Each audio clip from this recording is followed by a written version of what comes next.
that how many of y'all have heard of Tiger Analytics or been to any one of our events? Just a few, all right. So, okay, it's still a start. This is a good people for you. Sure, it's still a start, right? There's always a good time to start. So, my name is Shirley, and I'm part of the marketing and communications team at Tiger Analytics, and we're very glad to be associated. Shirley, that other mic. Oh, I'm sorry. I'm very glad to be associated with HydePy for the collaboration event for today. So what we would like to just quickly take you guys through is about who Tiger Analytics is, what do we do, etc. So if you just give us a minute.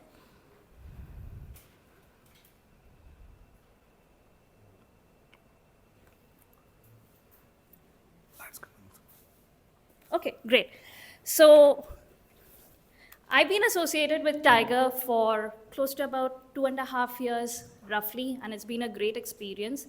I do not come from the tech background, so it was very new to me, all the terminologies that we use, so it's still a learning and process.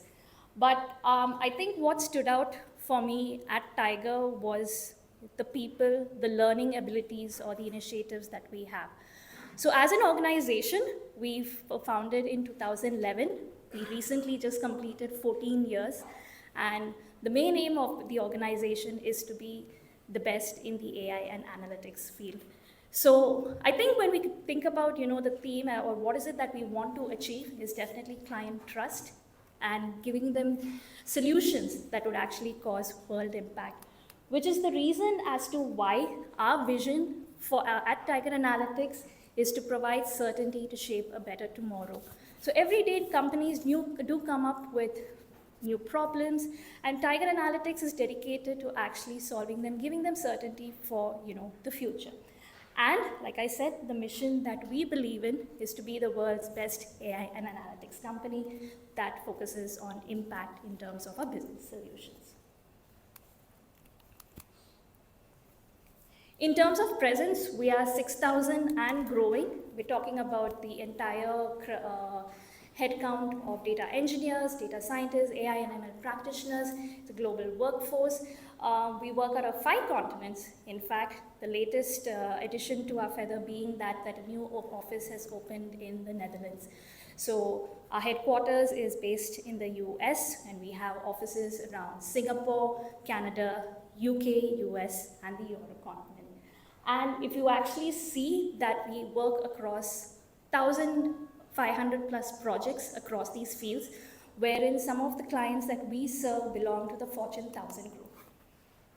So as a company, we're really rooted in the way how we would like to treat people and how we actually get them on board to believe in what we believe is called Tiger's way of working, which is nothing but the Tiger gene. So the Tiger gene, we will focus on 4 aspects. One is the ownership mindset, wherein we would like each one to be dedicated to what they're doing and take ownership, come up with new ideas to showcase themselves. Future focus approach, in turn, it's in very much in line with the vision that we share.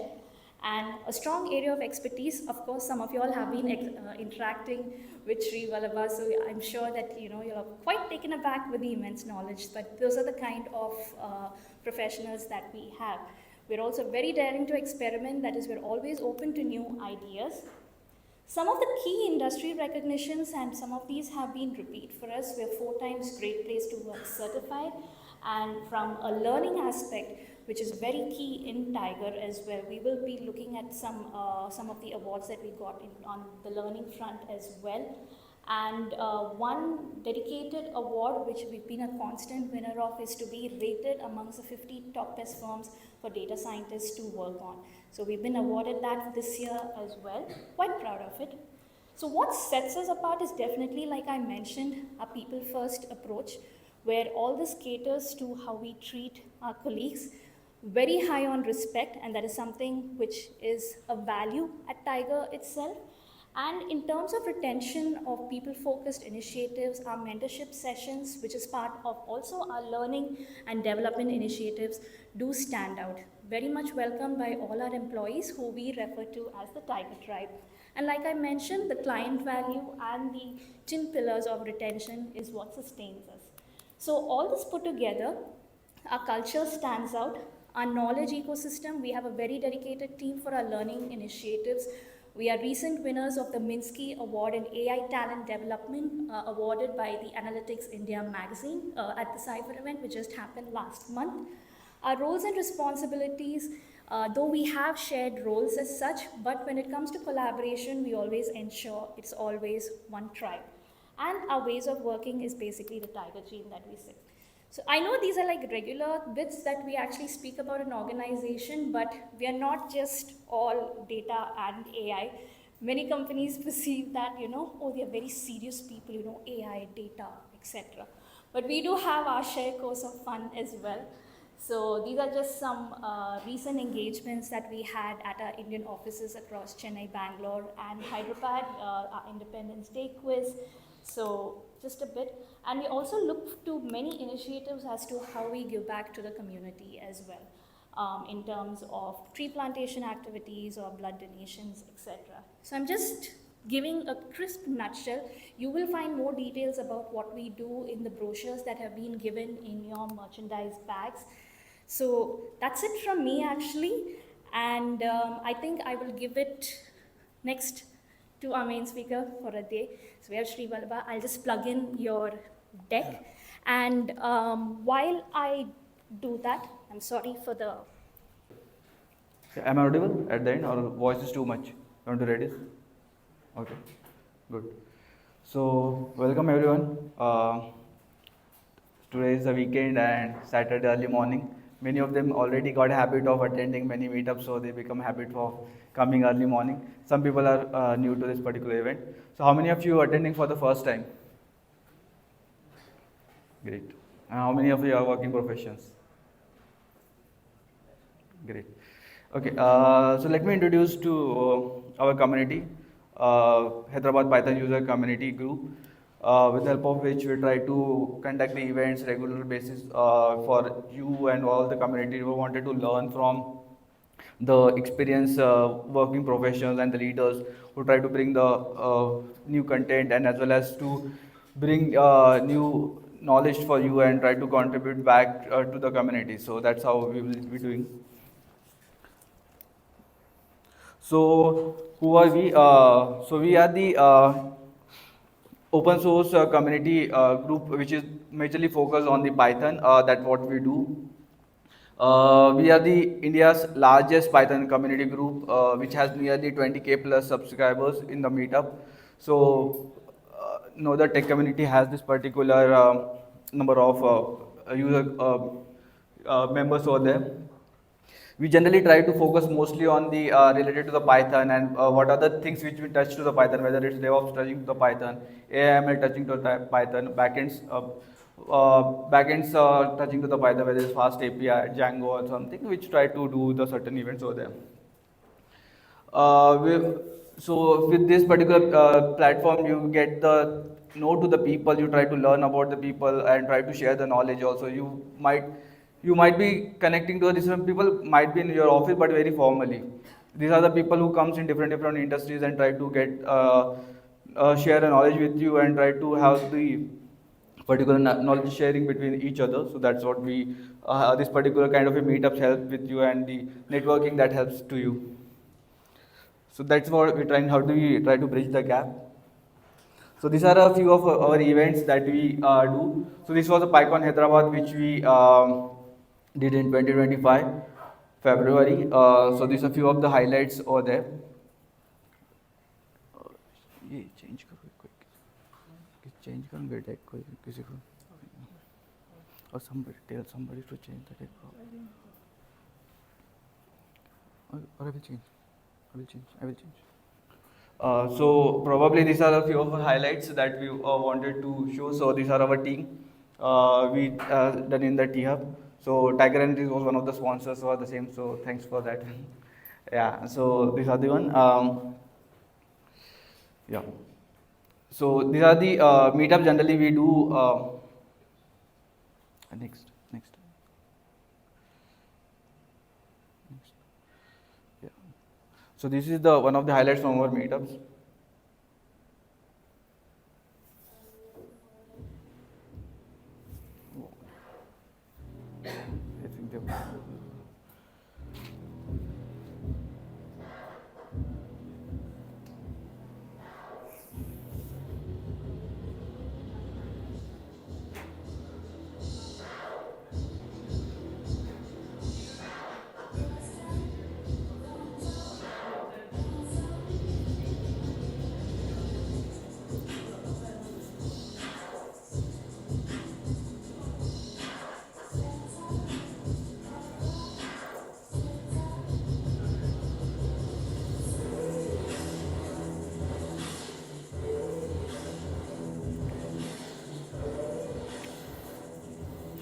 So this was the workshop that we did. So today we are doing more of a meetup stuff, but this was more of the workshop stuff and the.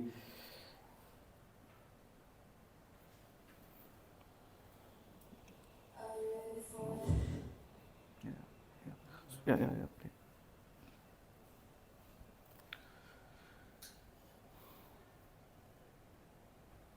So this was the one of the hackathons that we did.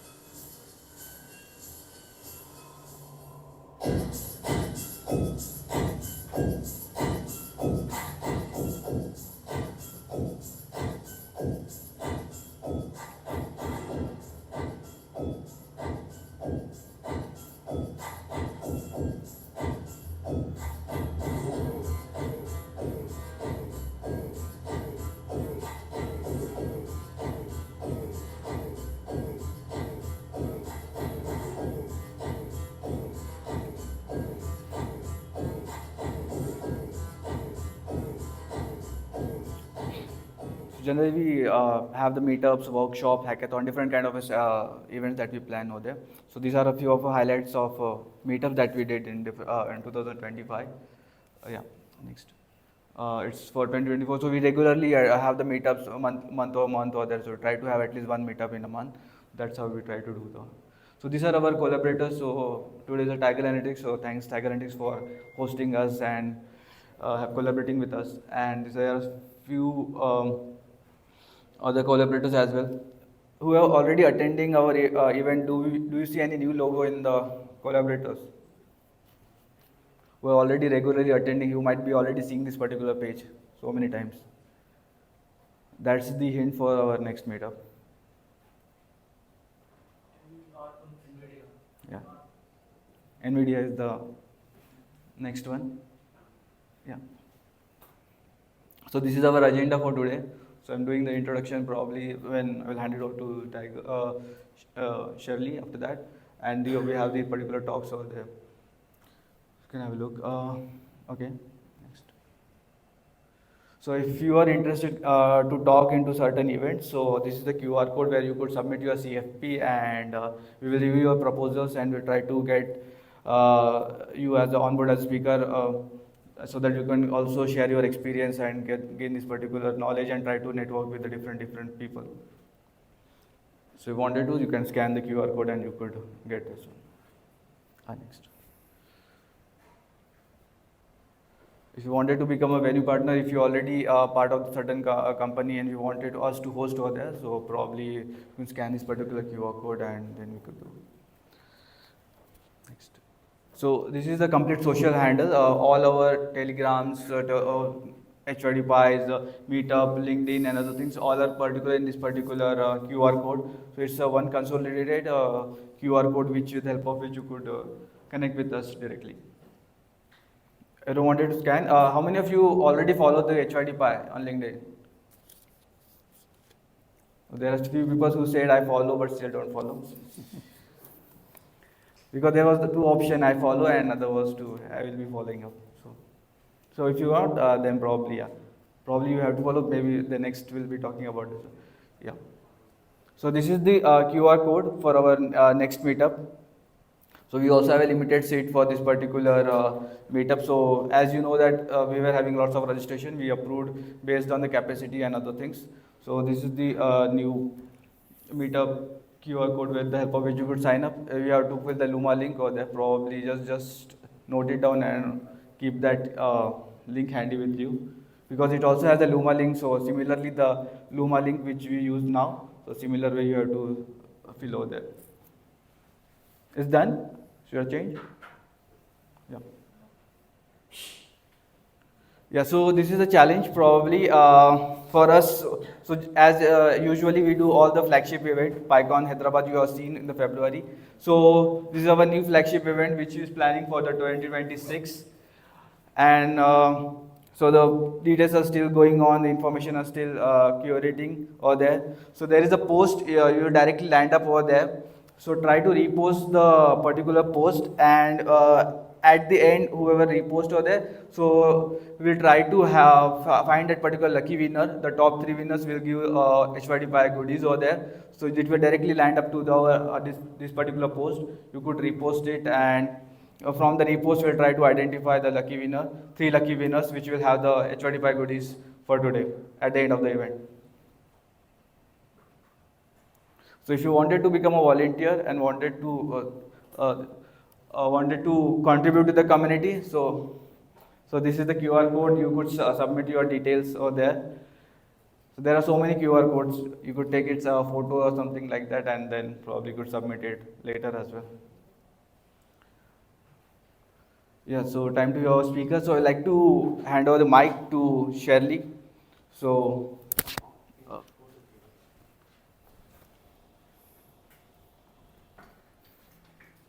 People come and ask for you wanted to become a volunteer, but this is the chance with the help of which you could try to contribute to the larger event, because we need more hands over there with your skills and other things. So,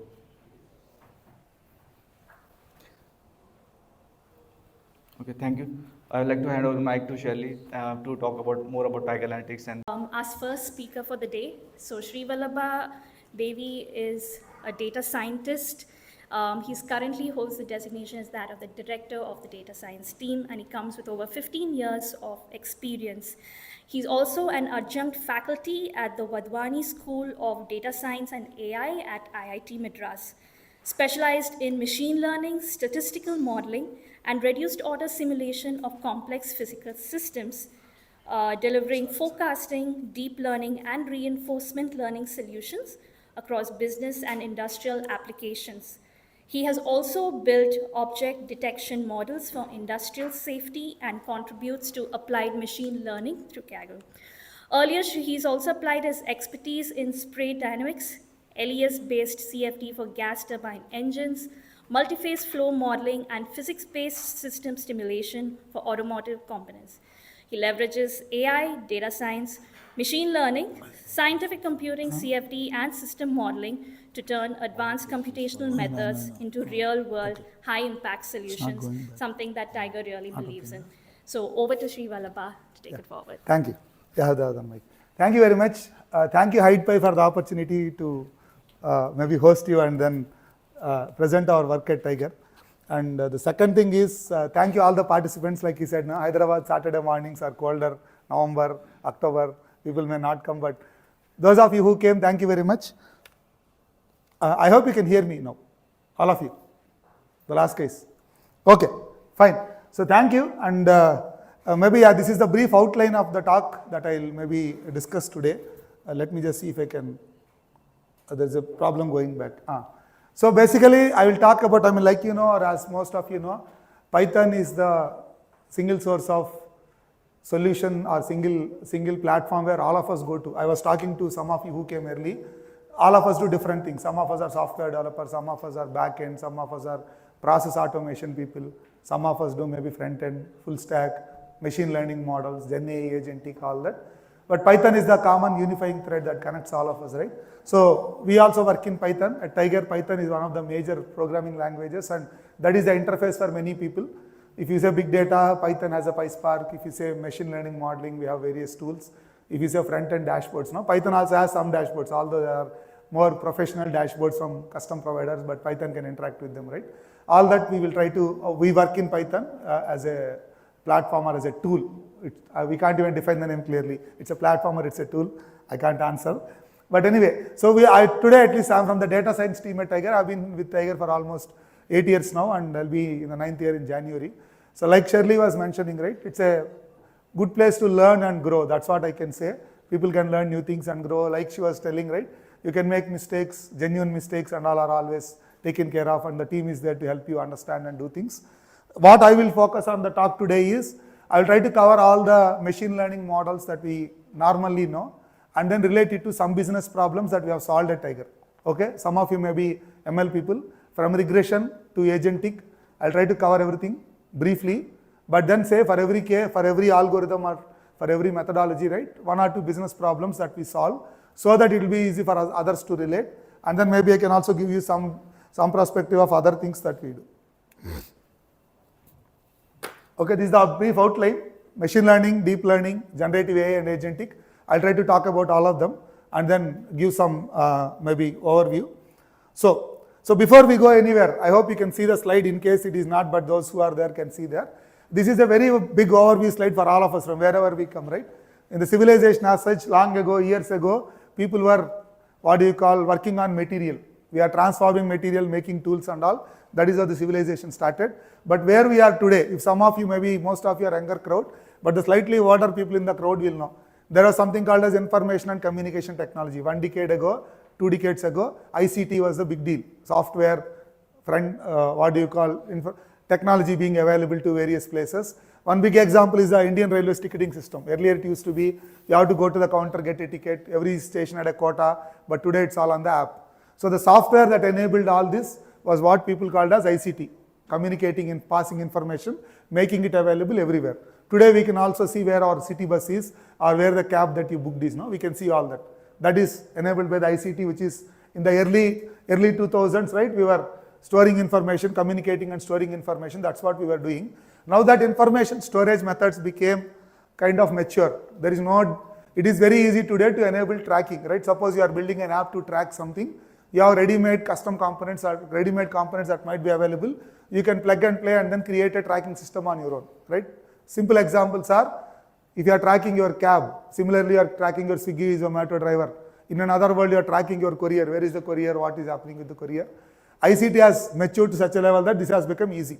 So now the world moved on to the next step, which is, I can see real-time information from everywhere. Now what can I do using that information to make things better? Okay, if you think of it like a problem for a retail store owner, think of it like a supermarket chain, no? Big Bazaar or more or whoever you know in Hyderabad. For them, if there is no real-time availability of items, what can I do to make sure that there are no stockouts? In the world without communication technology, stores would run without items for say days together. Say sugar, some store, there was some rush, everybody bought sugar, and then the store would not have sugar stock for the next 4 days, that was okay. But today, because that is available, the business owner or the people running the business will think, can I do something better to make availability there everywhere? And because you collect data, you want to be able to predict and be proactive. So that is a simple example that we will see when we are talking of operating on or transforming information. No? How do I make business use? How do I make some practical, how do I address some practical challenges with the help of data that is already collected? So data science or machine learning, whatever you call it, right? We start from where the data is available, big data, small data, whatever it be. Most of the time it started with small data, but now it has moved on to bigger and bigger data sets. So how did it start? How did AI or data science start? Industries that had human interactions started collecting data digitally. Not just one company, but anybody who is dealing with customers as such, anybody dealing with users at the end users, no, at scale. Many end users are there. I want to understand their behavior. They started collecting data digitally. The simple example was advertising. Today, when you get an ad in your email, they also have a tracker, whether you opened the ad or not, whether you unsubscribed. All that is known today. Retail stores, the other example is retail stores. Today, you go to any retail store, big one, small one, they have a small computerized terminal to give you a bill. It's not paper bill anymore. They don't write on paper or they don't do manual accounting. They will give you a computerized bill.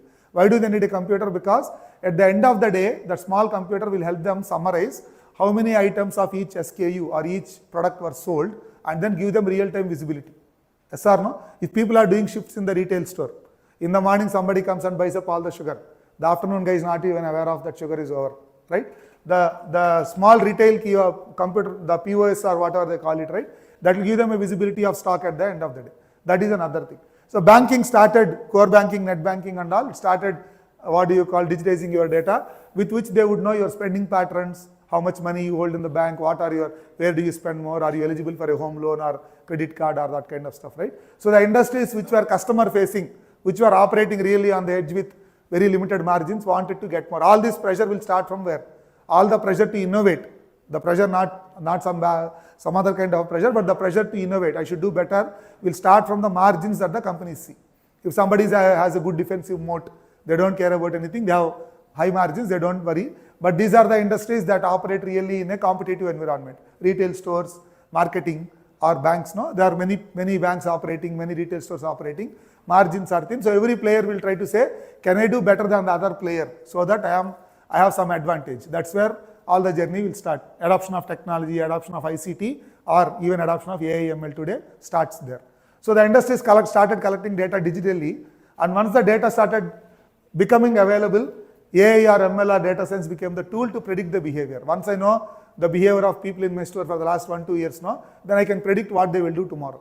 The crowd may be changing, but the human behavior will not change more likely, right? If you buy, simple example is you buy oil, you also might buy wheat flour or something else to make your dinner items, right? So AI ML became the tool to predict the behavior. What behavior? Human behavior. We are trying to do pattern matching or pattern analysis or pattern identification, but the underlying thing is that it's all individual humans who may behave similarly with some variations. We are trying to understand what that behavior is. That's what it is about AI ML. So given that that has already happened, the new age apps came. One of our participants was talking about Swiggy, right? So the new age apps came which started to sell more based on what you do on the app. Amazon will have, you buy something, they will have 100 recommendations. Or Uber and Ola and Rapido, whatever you know, the car will tell you how much will the trip cost, how much will they take to, how much time will it take, that will be there. Swiggy, Zomato, no, 1 week you don't show up, they will say we are missing you, we would like to give you an offer. Right? This is common, right? You don't use the app for a week, then they'll come back with an offer. Right? So most of our daily interactions with businesses are enabled by AI. Why is the app coming back to you with an offer? It's not a simple rule-based system. They might not give the same offer to everybody. You buy one time and stop, no, they may not even talk to you again. If you are a regular user but stop showing, then they will try to do this. These are not individual rules. Nobody is sitting there and looking at your profile and deciding something. The ML algorithms are doing this, backed by the data. So AI ML is enhancing value for customers and for businesses as well.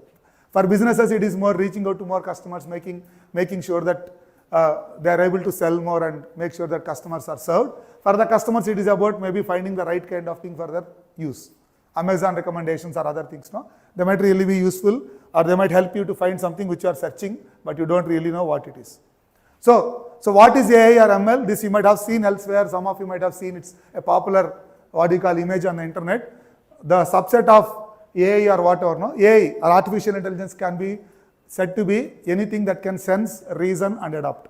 It can be a simple rule-based system, or it can be a complicated ML model or a deep learning model.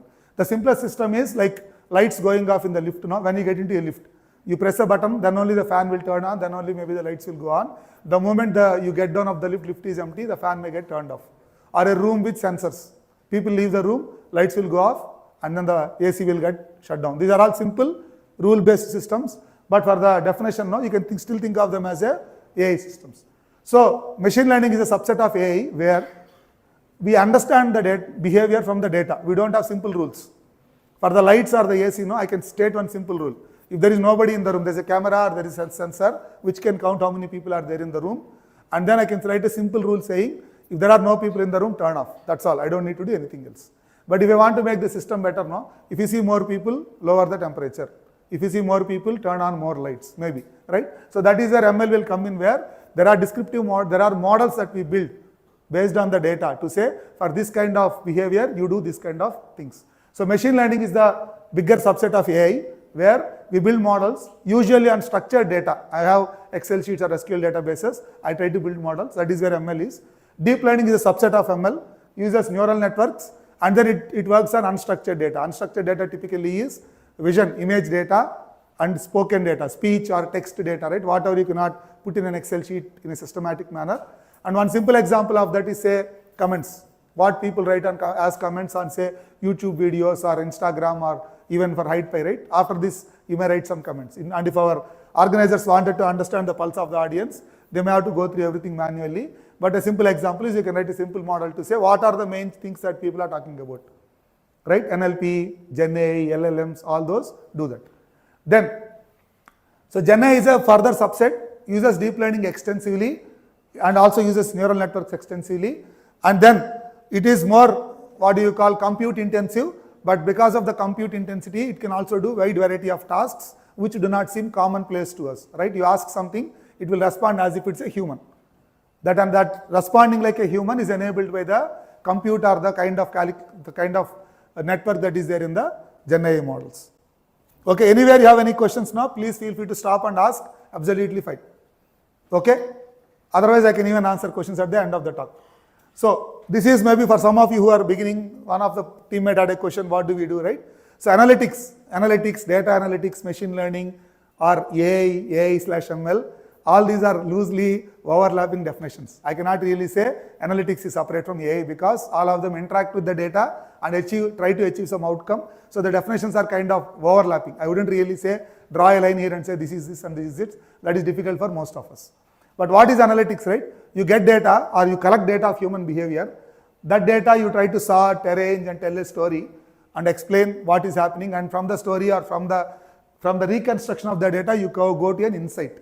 The insight would be in the context of a class. If my examples are all like class, don't mind, I teach, that's why you know what students do. If this talk was at 6:30, right, the crowd would have been 1/4, right? 12 o'clock, maybe movies start, the crowd again might have been something else. So the organizers might have found the right time. Hear the talk, go to Saturday afternoon in Hyderabad, whatever you want to do, right? So the point is understanding human behavior and coming up with this is what works is the insight. From the data to the story and the insights is what this is. So all the images are essentially the same thing, not a big deal. You start with the data, clean up, do something, you get some what is called as information, cleaner data, information. From that information you understand the patterns now, then you go to knowledge. Knowledge would be what is it that I should do. For example, if the organizers have run few meetups and they have found an ideal time, but then tomorrow they have a newer question. A meetup is something where this is a format, but tomorrow given this knowledge, if they are asked when do you want to do a workshop, right? So they would know up to the knowledge part. Knowledge part would say up to this time there will be participation, or at this time right kind of audience will come. But the workshop format might be slightly different. It's not just like a meetup. So they have to bring in their understanding on the knowledge and then say that, okay, let us time the workshop like this, or let us have this kind of a setup in the workshop, which is from the knowledge that they understood about participation and the knowledge of the things required for the workshop, they go to what you can call as wisdom. I would do it at this point of time in such a setting so that it will be optimal and the experience will be optimal for the participants. So companies also try to go there. I'm just giving this as an example, but say businesses also want to go there. They want to say, what can I do to kind of serve the customers in a specific way? That would be wisdom. So analysis of raw data, drawing insights, gaining knowledge, and acting upon the knowledge to do better things is the analytics journey. AI, ML are a part of the journey. Data analytics, databases, big database, everything is also a part of the journey. So this was one of the participants had a question on this. What do we do? Do we just do dashboard on the big data and leave it there? So the analytics journey that you saw there previously could be formulated or organized into 4 pieces. The first one is descriptive analytics. It is dashboards, what happened is all you say. The second one is diagnostic, why did something happen? The third one is descriptive predictive, what will happen if I do something? And the fourth is about how can we make it happen? If I want to make something happen, what is it that I should do? So these are the broad 4 categories into which you can, stages of analytics is what we can say. There are a few more details. The orange lines are basically the Python components. Anybody wants to tag a particular Python package or a tool for a particular task, no? I've tried to add them there so that you can just maybe take it and go. So in the descriptive analytics part, when we say descriptive analytics, typically the data collection is there. The big data or the small data, whatever data would have been collected either on an on-premise server or on the cloud. Data is sitting there. Can I draw some insights out of the data and improve my business? That is what companies will try to do basically. Think of a hotel, no? Think of a restaurant maybe somewhere here. They have this billing information, what items were purchased, at what time were they purchased, what was the ticket size or the bill amount. This information they might have collected for 2-3 years or maybe 6 months, 1 year. Then the business owner might have wanted to see what are the patterns in my business, what is it that people are doing. So the simplest is where we start with a dashboard. We can say descriptive analytics is about describing the data, and typically for non-programmers we present the data in a dashboard. It can be in Python, we can use Streamlit panel, okay, dash. In the other world, it used to be Excel charts. In the old world before Python, right? People have the data in Excel sheet. They would create pivot tables, filters. I will filter for this day or this month. No, you filter and the chart would change. But because the data was smaller, the visualizations or the ability was also limited. Today, data is large, technology is better. People are able to do much more than just pivot charts. So in Python, if I want to do descriptive dashboards, Streamlit, panel, bouquet, dash, all are these are examples of dashboarding tools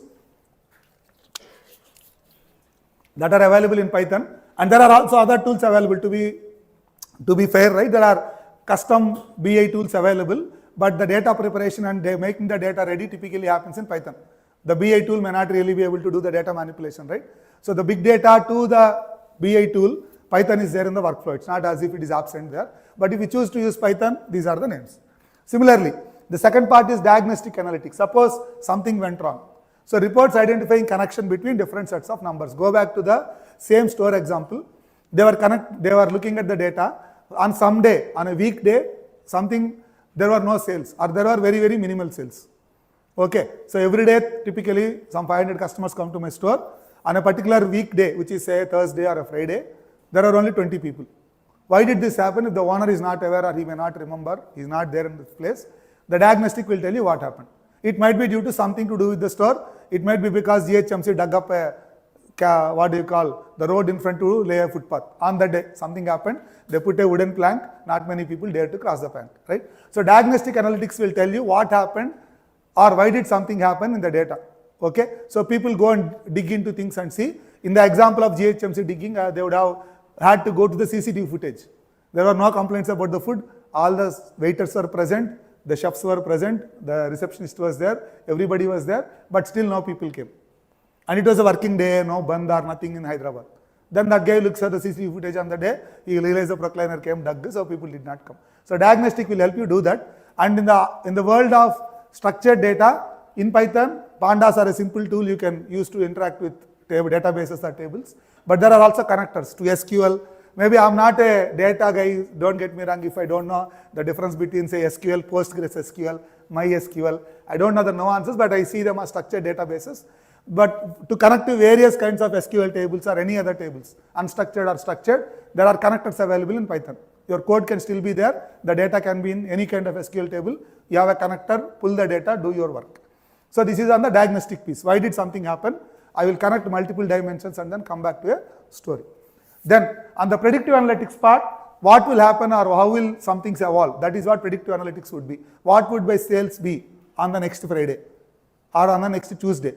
If there is a festival before, it will be low. If there is no festival, it will be normal because people will be there in offices. So Python has many modeling packages to solve this problem. The prescriptive analytics is the last one which is like the end goal or the silver bullet for all problems of the companies, because the prescriptive analytics is like saying, like a doctor telling you take this medicine, your disease will go away. Analytics people being able to tell, we have understood your customers fully, you do this and this will happen. We are not there fully yet. Most of the world is trying to do something on the predictive analytics. On the prescriptive, people are taking baby steps and trying to make things happen. It would require a very good understanding of the customer behavior or whatever one of the participants was asking in the morning. That full understanding of human behavior, people are trying to develop and evolve. The measurements are going on. But in Python, there are packages to do that as well. Causal ML and PyY are some packages that will do that. Sorry? Yeah. So modeling starts at the predictive part. The first two we saw, descriptive diagnostic, are still dealing with data. Modeling will start, or wherever we work will start from the predictive part of it. So models are required to predict unseen observations and on future observations. If 500 people were coming to my store every day, to the hotel every day, how many people will come tomorrow, given that tomorrow is a Sunday? A model will be required to predict, given historical data. If I saw this is the pattern of the crowd on every day, Sunday you will have say 350 people or 400 people, that number will come from a ML model. Machine learning will deal with models, or machine learning deals with models for data, meaning using the data, I try to predict something. That's what ML will do. All of you know, or some of you may already be familiar, but given the data, I'll try to do something with ML. So what is the machine learning models? Under the hood, they are mathematics. Some of you or most of you might have studied maths in your college, right? Engineering or whatever you are doing. There will be some maths, linear regression, all kinds of things you would see. So underlying models are all still mathematical. So mathematical foundation is required. You cannot wish away maths. Given that there is Gen AI, I don't need to know what R square is not true. Because eventually, when you get to do work, the fundamentals are still required. So any students thinking here that I can do Gen AI and get away may not really work. So we'll use ML models for predictive and prescriptive analytics and then go on.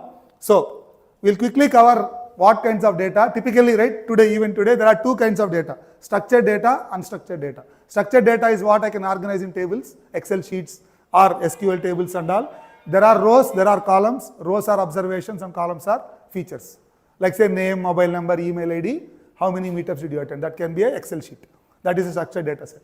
So in structured data, you have pandas again, you have also connectors for ODBC, MySQL, some names you can connect to whatever kind of databases and access the structured data from the databases. Unstructured data is more text data or image data. People are looking at the camera, smiling or staring, or people are writing their comments on a website. All this is unstructured data because we cannot really store it in an Excel sheet or do any structured querying on the data.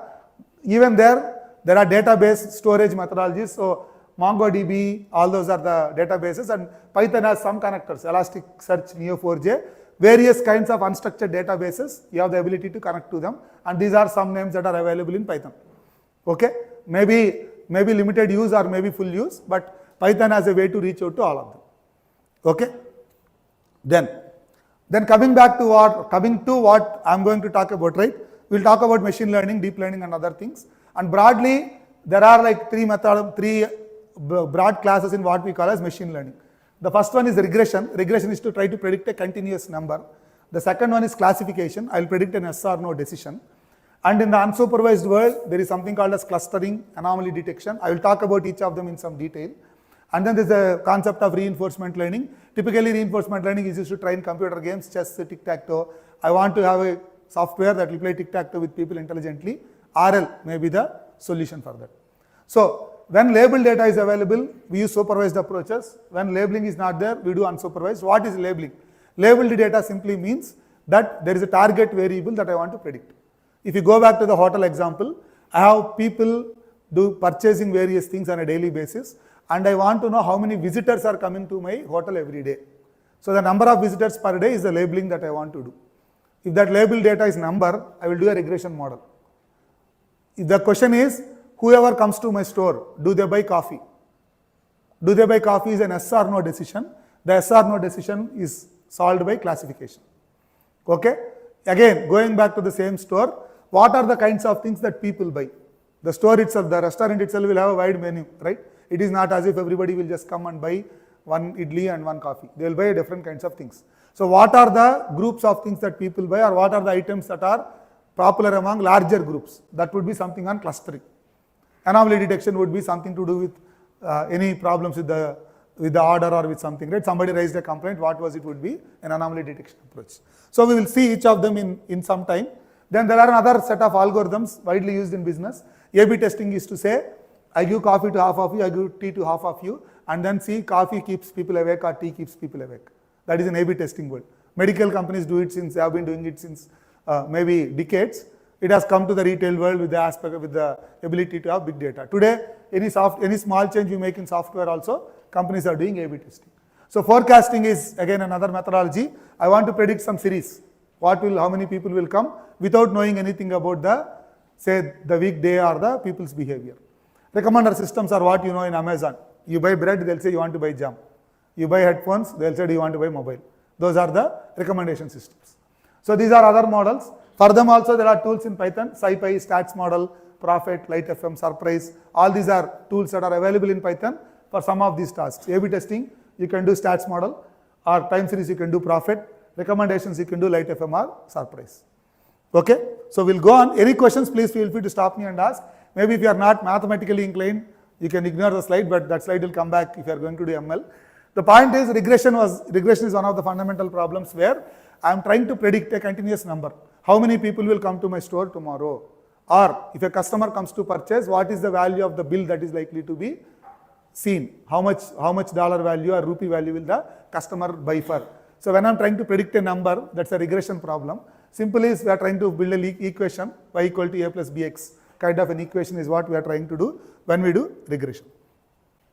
So this is a business problem. All the slides that I show here are all the examples that I show here are things that we have done for various clients in Tiger. Okay, this is a simple example of regression. The tool is regression, but the problem is complex. This is for a company in America. They are what are called as 3PL companies, third-party logistics companies, where they are like Uber but for freight. The company does not own any trucks, nor the company owns the goods that it is shipping. They are an intermediary like Uber. Uber is not booking cars, nor also Uber supplies cars. Uber is an intermediary. Like similarly, in America, there is a company which will do third-party logistics like Uber. They do not own any trucks. The only point here is it is not an app-based thing because of regulations. It has moved to app later.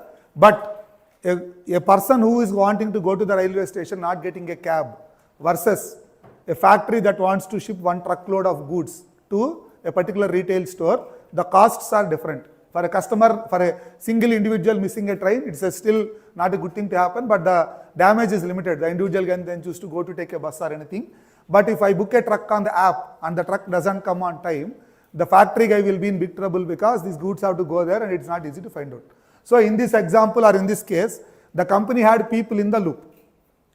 People in the loop meaning the end user, suppose there is a factory shipping Coca-Cola bottles or the water bottles that you are drinking. They want to say, ship them from the factory to the warehouse in this place.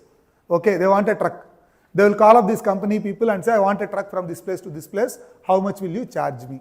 What is the price going to be? It can be from say Chennai to Bangalore or Bangalore to Hyderabad, anywhere. It can be even to, the factories will typically not be in cities, no, they will be in some remote location. From there I want to ship a truckload of goods to some place. That's what the problem is. Now the point is just like this company, there will be other people also in the market, right? So you have to, the company guys have to quote a price. Okay, you want to go from say Hyderabad to say Vikarabad, tomorrow morning, one truckload of goods, this is going to be the price. The company guy has to upfront quote a price and the end user will make a decision based on the price that this guy is quoting. Okay, it's like you asking 3-4 auto guys, how much will you charge? Similarly, but it's all on phone because they are separated. Now, if they gave a very high price, then the guy will go away. Okay, thank you very much. If they gave a very low price, the problem is they have to go and find a truck guy and also pay the truck guy. If I quote 20,000 and the truck guy himself is asking 25, I will have to still serve the customer because I am not a small business. If I let go, next time he will not even come to me. So if I underquote, I will be in loss. If I overquote, I will be pricing myself out of the market. Nobody will come to me. That's the problem that the company had. So what we did was, we took their historical data. We also had data from open source or third-party leaderboards. There will be some aggregation data sources where people will say, on this lane, the last week we had truck, shipments at so and so cost. So the point is, there is some open source data available where people share data like leaderboard, load, third party or not third party, crowdsourced data. I booked a truck at this price, was there on the internet. Fuel prices were there on the internet. This company's historical data was there on the internet. Using all this, we built a simple model for them that will say, for the next 2-3 days, any lane, it is not 2-3 lanes. Trucks can go anywhere now. It's not like flights, right? The truck can go to any place. There is a random route also, nobody goes. We should be able to give a price. So we built linear regression models in Python using scikit-learn that will be able to tell any lane, any kind of a truck, 1 or 2 days into the future, what would be the optimal price that the truck guy will charge you. You add your own margin on the top of it. Your margin may be dynamic, may not be. So we say that the truck guy is going to charge you 25,000. Then it is up to you to say whether you want 26,000 or whether you want 28,000. That's what we did, and the solution has been used with them since 2020. Okay, this is one thing, and the underlying thing is Python, linear regression with some data. The other one is what we call as trade promo optimization. This is something that you commonly see. You go to any big supermarket now, once in a while, you see these offers, buy one, get one free, 50% off, 75% off, all kinds of stuff you see, correct? So whenever companies run these offers, there are multiple dimensions. The original brand might run the offer. Coca-Cola or Maggi might say, I will give discount, or the store might decide to give discounts. The store owner, More or Reliance Retail, they might choose to give discounts, or the original brand guy also might choose to give discounts. But whenever they give discounts, they are to basically enhance sales. That's what we all know, right? Discounts or offers are to make sure people are slightly buying more than normal. That's what it is for. So whenever a company or a store is giving a discount, they have to estimate the effect of these promotions or discounts on what? On the promoted item as well as similar items. Suppose it is Coca-Cola and say Coca-Cola is 10 rupees off on a big bottle, then Coca-Cola's own brand will be there, no? Sprite or Fanta or whatever. They might get affected, right? It's not just Coke sales going up, but Fanta or Sprite sales going down. Might also happen. So any company will have a portfolio of products. If I give discount on one flavor of chips, other flavor of chips will get affected. So anything they do, they should be able to measure it clearly and based on the measurement only take some action. I don't want to simply give a discount and then realize that the other flavor chips are not sold. Now they are going to expire within 1 month. I have to do something else on that.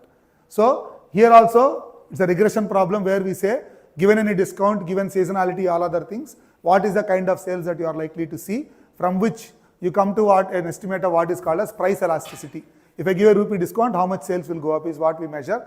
In this example, right, we still use linear regression, but there are other tools also like elastic net or ordinary least squares from a stats model world. These are all available in Python. You formulate the data correctly, Python will help you build a model and then give you good reads based on which you can act. Okay, then the second model is classification. The classification model simply says, maybe the math if you want to ignore, but classification model says, if I give an offer to a particular person, will they take it or not? Or given that a person did so and so and so things, will the person do something else? Why is that something else interesting to the company? Because that might be an opportunity to upsell or whatever. So one simple example again is, you buy mobile on Amazon, then they will say, do you want to buy a mobile case? Do you want to buy headphones? Do you want to buy a charger? Right? You may normally want to buy a charger, and if the charger is available on Amazon itself which is suitable for the mobile, you are likely to buy. Similarly, they may send you an email saying, use this coupon, get 50% off. You may take it or not take it. Right? So classification deals with the kind of problems which are yes or no decisions. If I give something, will the customer buy or not buy? That's the kind of problems that classification will deal with. So classification, one common example is what is called as customer churn. We did it for a bank and we have been doing it for multiple banks afterwards, is customers in a bank, especially in the Western world, may not be in India, but in the Western world, right? They have a high cost of acquisition. There is a customer in the bank, but the customer is going. That's a difficult thing for the bank because to acquire a new customer is more difficult. It's better to to retain the existing customer. But you cannot go to the customer on the day he comes to the bank and says, I want to close my account. On that day, we cannot talk and convince and pacify him or her. We have to be proactive. So the classification model will try to address the probability of the customer leaving or the probability of the customer being disengaged with the bank. How do we see? We have their behavior, about their deposits, about their interactions, about the amount of money they put with the bank, and then we can build a classification model to say, given this behavior, what is the likelihood that this customer will leave you in the next 3 months? So again, we use logistic regression, random forest classifier. These are tools from scikit-learn library in Python. But the point is, the model will help bank managers or people to proactively identify somebody to reach out to, which is a similar algorithm at play when Swiggy or Zomato reaches out to you. 1 week you don't show up, they'll suspect that you are likely to leave, they'll come back to you with an offer. Hyderabad, they'll say 100 rupees off or 200 rupees off on biryani, Friday or Saturday or whatever, right? So classification models are useful to say predict churn, predict disengagement, or predict the likelihood of people buying something given that they already bought something. Do you want to try this? Is a classification problem. Okay, another example is customer targeting. So the customer targeting problem is slightly interesting in the concept of this, which is, I told you that they may send you an email giving you 10% off coupon, right? Say Max or some clothing company will say 10% off, come and shop. The point is they may have a estimate of how many people are likely to buy this. Given this particular offer, how many people are likely to buy, they may have an estimate. But if more people come than they anticipate, their promotional budget is over. The original item is 100 rupees. I am saying buy for 90. I am okay to take a 10 rupees loss per customer given that there are 100 people who are going to buy. But what if 1000 people show up? I will end up with more what do you call promotional budget than usual, right? So they have to target people. They cannot give it to everybody. Also, they do not want it to give it to people who are not likely to come. I gave it to 100 people, but 90 did not turn up also is not an ideal scenario. So people always operate in the margins. I will reach out to the guys who are likely to come, who are likely to buy, get me a good estimate of the thing. So that is a targeting thing where given this customer behavior, if you send him or her a promotional mail, are they likely to buy is the question that we can answer. Again using a classification construct. So logistic regression, XGBoost are again there here. But there are many other classifiers available in scikit-learn or Python, not just these two that mentioned here. These are just for simplicity's sake. Then clustering is grouping people into homogeneous groups. I can group all of you into early career less than 5 years of experience software. Some of them are students, some of them are veterans who are like seen the world and they are now on their own, building things on their own, right? I can identify 3-4 groups here. Each group may be bigger, smaller, depending upon the audience. But I can say, if I'm talking to a veteran, I might answer things at a different level. If I'm talking to the student, I might do something else differently. So that is what clustering will help us to do. And clustering is typically useful for customer segmentation. Supermarkets want to give offers, that kind of things is a clustering approach. But one practical problem we solved was for an electronics hardware company. So this company manufactures laptops. Some of you might have their brand laptops. But typically in America and Europe, they also sell printers and other things to small and medium businesses. The big businesses are always structured buying. They always buy through an agency. But small and medium businesses, people who run 3 people company, 5 people company, they are more like individuals. They purchase things on their own. Now the point is, the small and medium businesses have their own requirement for say printer inks or cartridges or other related accessories that are related to electronic equipment. If they buy through a third party, the margin for the company is smaller. Instead, if the company is able to directly sell to you, they make a better margin. Okay, they had a lot of purchase data for a long time, but they couldn't really identify who is a small and medium business versus who is an individual. You are an individual buying cartridges once in a while versus you are a small and medium businesses buying cartridges more regularly. They couldn't really identify what is it. And what we did was we did clustering. We took their behavior, number of purchases, interval between purchases, dollar value of purchase, all that we took, and we did some clustering and then said, these are most likely to be the SMBs that you have to reach out to. And why did they want this application? They wanted this application because reaching out to the end customer was via call center. I cannot say call everybody. There will be 40-50% of them who are individuals, and the call center guy is always calling individuals. Is a wasted energy and effort for the company. So we were able to identify probable small and medium businesses and tell them that in the group of say 100 you gave me, this 40 is the SMB group. These are individuals who will not really buy at scale from you. So that is a clustering application. And there is also an RFM analysis, recency frequency monitoring, Python or no Python. That analysis was there from long time, but today it's available in Python as well. The point is, you can say how recently did they bought, how frequently do they buy, whenever they buy, what is the monetary value they bring. RFM analysis is something that is already known. Then anomaly detection is another thing, more important for financial institutes, banks and other places where they want to avoid fraud. So the simplest thing about anomaly is the observation looks like everything like normal, but it's an anomaly. Credit card transaction looks perfectly normal, but the user did not make it. How do we figure out such things? Okay, so for anomaly detection, we did it, maybe we also do it for banks, there are use cases, but one of the applications that I can simply talk about is for a iron and steel company in India. They had machinery equipment, they had steel manufacturing equipment, and then they have sensors to measure the readings, current, voltage, power, vibration, temperature, all kinds of readings they will take of the equipment that they are running in their factory. And they wanted to be able to do anomaly detection to identify likely causes of failure. Is something going to break down? That would be an anomaly detection problem. So we use their sensor data and then built an anomaly detection solution on the top of the sensor data to say, I likely this equipment is going to go down. When we cannot really say at the start, we can only tell them to monitor it closely. But closer to the failure, the anomaly becomes more and more prominent. So what we do is, suppose there is a fan which is pumping in air or which is pushing air into the steel manufacturing process somewhere. The fan has a problem. Then you will see more vibration or vibrations start to increase. Near to failure, it will vibrate and break down. But if you are able to sense that the vibrations are anomalous and then alert them, as the percentage of anomalies over time increases, at some threshold you say, change the fan, otherwise you are going to be in trouble. They can plan and do some things. So some examples of anomaly detection are the elliptic envelope and the multivariate Gaussian. These are again tools available in Python and the scikit-learn package. You structure your data, they will help you to solve the problem. Then, this is one of the earliest examples. Somebody was asking about it in the morning, what do we do? This is one of the earliest use cases that we did at Tiger, a very interesting one, which is, it is not anomaly of the measured thing, but it is the anomaly of the measuring tool itself. I am measuring something, but the tool to measure also may go wrong.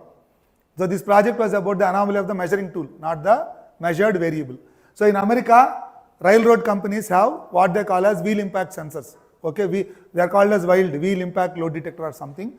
The rail wheels, like our car tires, the rail wheels may get worn out and get damaged. If a steel wheel breaks on the track, the whole train goes immobile and the network is jammed. So companies try to proactively replace the wheels.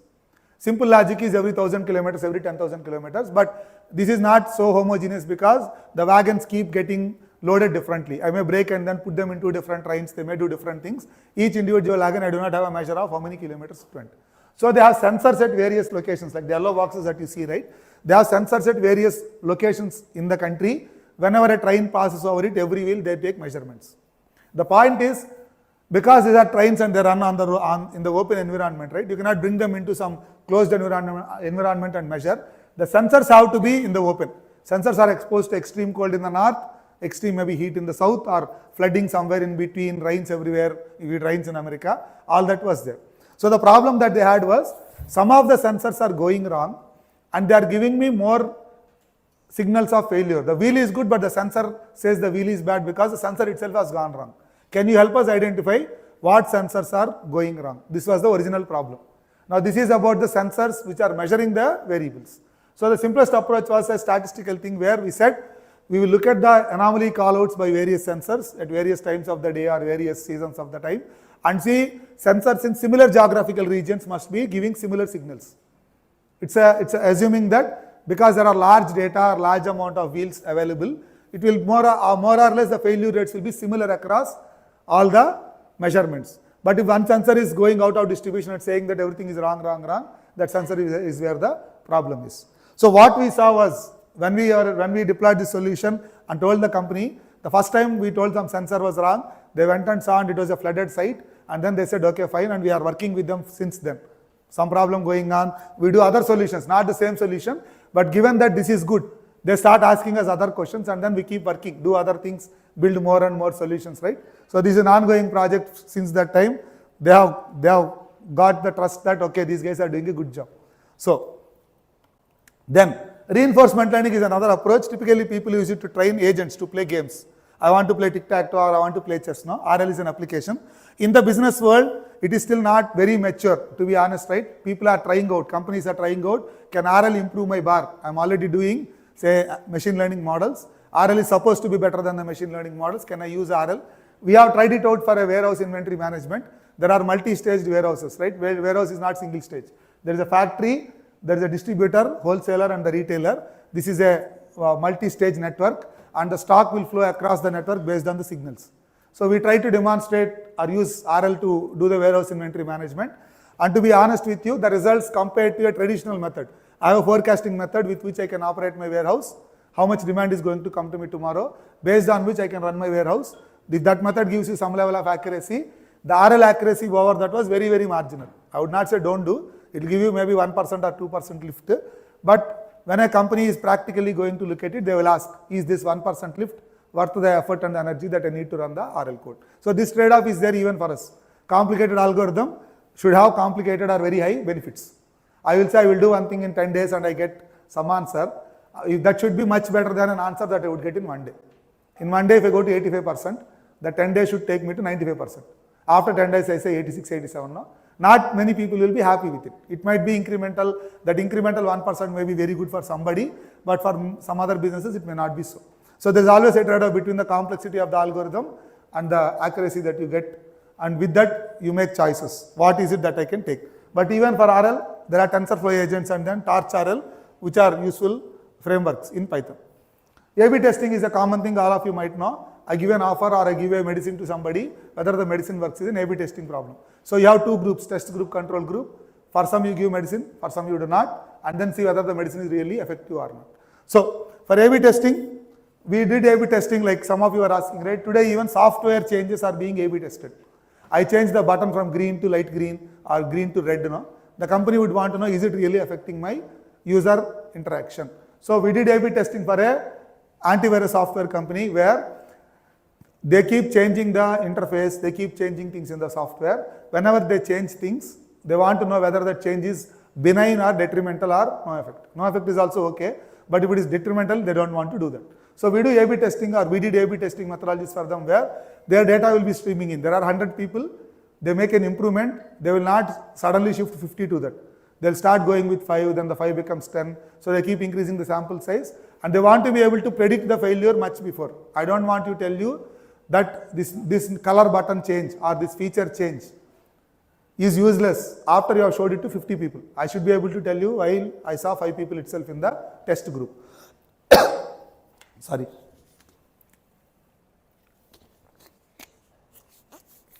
So we did A/B testing for them, and then we were able to identify. Any time check, maybe I'll ask our team. How much more time if it is okay for you? 10 minutes, 15 minutes, okay. I'll maybe slightly go quickly. Then, the event promotion is another example where you are a marketing manager now, in Big Billion Days or Great Indian Festival, you run a campaign and then you say, I ran a campaign, I got so much sales. Whether you are riding on the Big Billion Days or the Great Indian Festival, or whether your campaign really had an impact, is a measurement which is difficult to do. Right? This is truth. Many companies run campaigns, or many marketing managers run campaigns during events.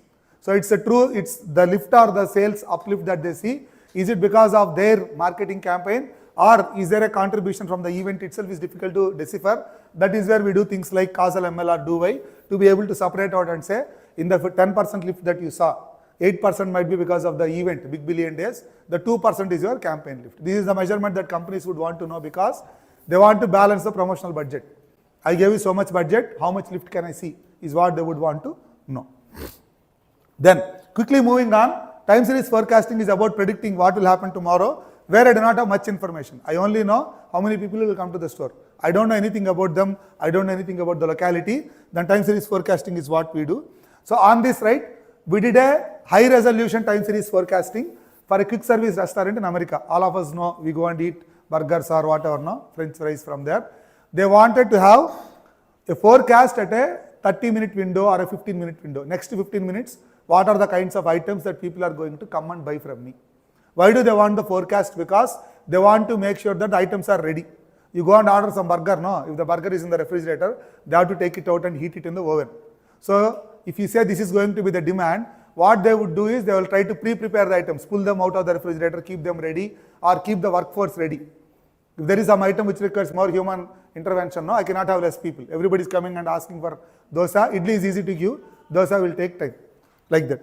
So here, for forecasting, you have stats model, Glow-on TS, Auto TS, all these are the names for forecasting. Recommender systems, maybe all of you know. We also had a recommender system for a property developer, where in an app, people are searching for houses to rent or buy. We want to make them relevant recommendations. I cannot simply show a similar looking house in the opposite corner of the city. You are looking for houses in, say, Manikonda or somewhere, no? I cannot show Nagwal properties, correct? You will have some reason to be here. So we have developed a recommendation system for a housing company based out of India only, where based on what people are searching, we will show similar properties within some radius or whatever. That's what we did for them. We'll very quickly go to deep learning, and then maybe I'll quickly touch on agentic. So all these are common examples. Some of you do speech to text and all. Some of you do language translation, object detection and all we do. So deep learning is based on neural networks, high demand on compute. But given the LLMs today, deep learning seems to be trivial. Nobody is complaining now. Neural network training, nobody is complaining. 5 years ago, they would say, I have to train a neural network. Now that LLMs are there, we forgot. So all these are some details or some theory. You will find them on the internet. These images are not some proprietary things. You will find them on the internet only. Not a big deal. But the story is important, which is in the deep learning world, there are two classes. I can either do convolutional neural networks to understand what is there in an image. How many people are there in an image, in a store, what are they doing? Or I can use recurrent neural networks to understand text. What are people saying? Are the comments good or bad? These are the two things that you can broadly do. And the practical problems are this. This is one of the earliest projects. For me, it was my first project at Tiger when I joined. So one company wanted ability to monitor people or employees wearing hard hats on oil rigs. They were trying to sell a safety solution to an oil manufacturer, oil rig company. You have CCTV cameras. From the cameras, I'm getting footage. Normally, there will be multiple screens. A safety supervisor will be sitting and looking at all the screens. If somebody is going without helmet to a place where there is an object likely to fall, this guy would do walkie-talkie or write something. They wanted to automate the solution. So today, now in 2025, these solutions are all API calls. All cloud providers will provide API calls. You send in your video feed, you give an API call, it will tell you whatever item you want to detect, it will give you.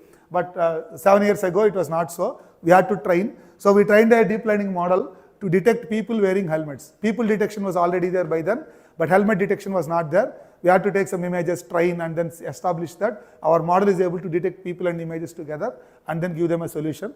Over time that moved on, and then today it is commonplace. Many people do the tasks just using cloud providers.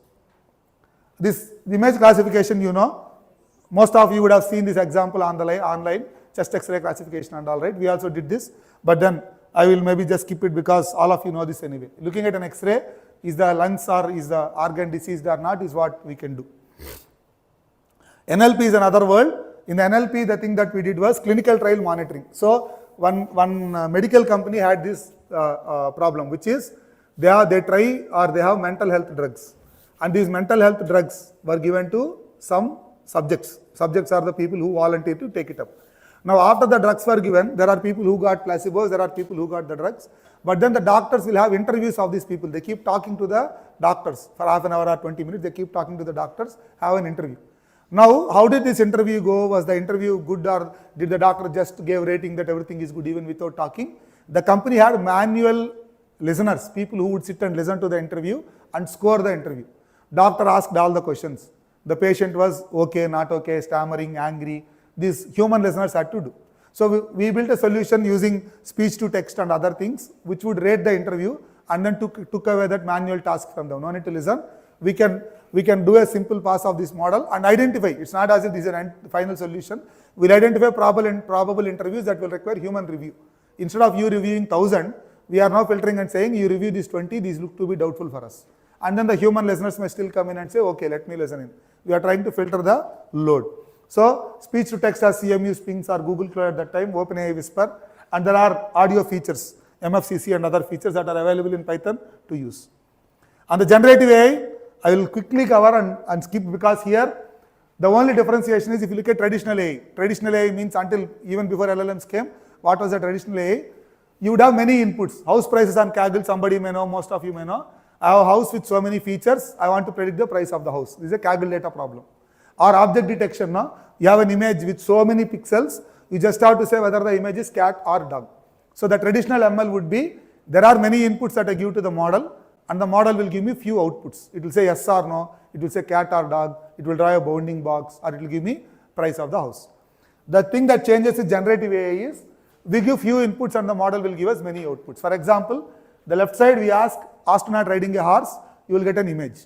Right side is a twinkle twinkle, it will fill a poem. So I tell 2 numbers, it will give me 20 numbers. I tell 2 words, it will give me 200 words. So the generative AI flips the game in the sense that I don't need to tell you 100 things for you to tell me one thing. I tell 2 things and then you go on. That's how generative AI is.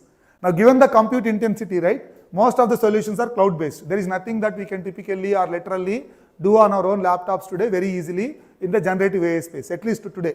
The hardware may become better tomorrow. There are limited tasks that you can do. You want to run an LLM, no? You can use Grok or Olama or VLLM and run 8 billion parameters or less with some latency. But otherwise, most of the solutions are on the cloud.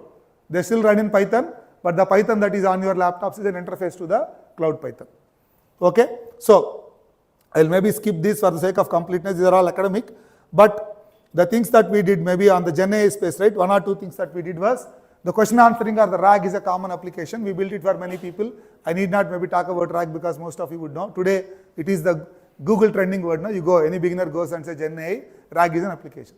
The common RAG application is, I have a large corpus of data. I want to answer questions based out of the data. You put the data in a vector store and enable a chatbot to interact with people. Then, the thing is, along with PDFs or along with content data, if you also have tables, I have numerical data I want to query, that becomes more useful because what was my sales yesterday? If that is a question, the model can convert it to an SQL query and then run the query on the data and come back with an answer. So many companies today are going there. We have done this for many people where enabled RAG systems, enabled chat, enabled data querying and all. And 1 or 2 things that we also did. I heard one of the participant was a content developer for some company, right?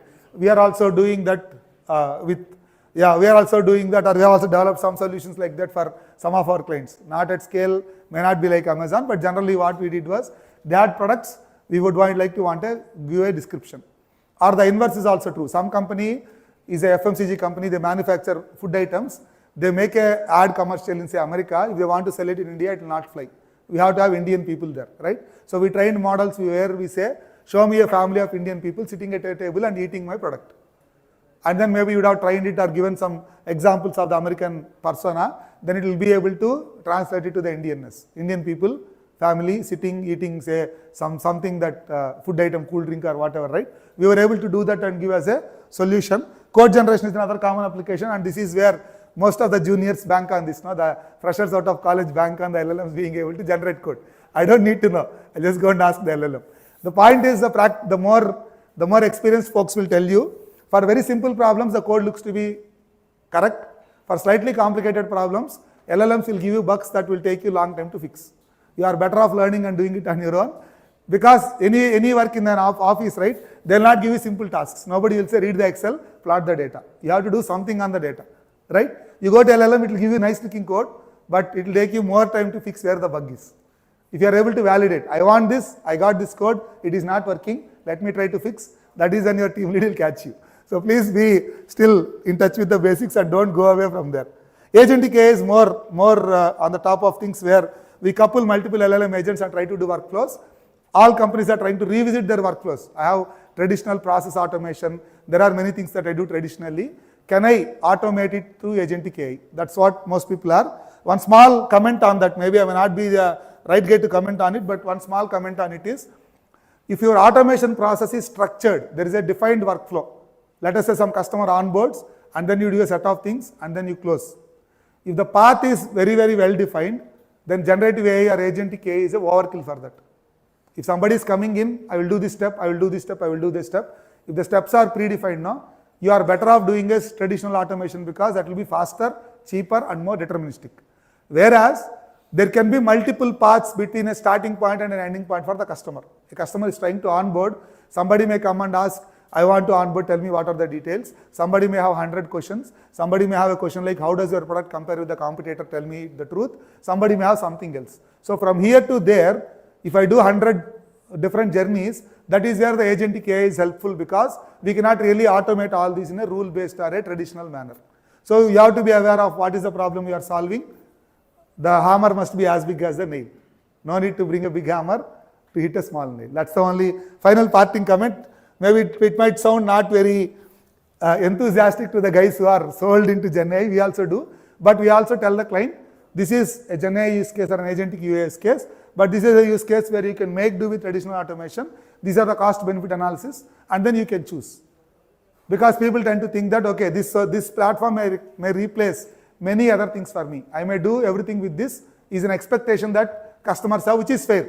I don't want to have 100 things, let me have one tool which will solve all my problems. That expectation is fair, but that will come with some cost. So we tell our clients that, okay, this is the cost benefit analysis. Based on this, you do whatever you want.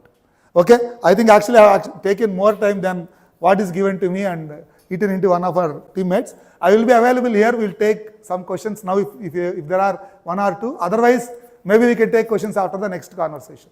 Thank you very much, and thank you very much for listening to me patiently. Thank you.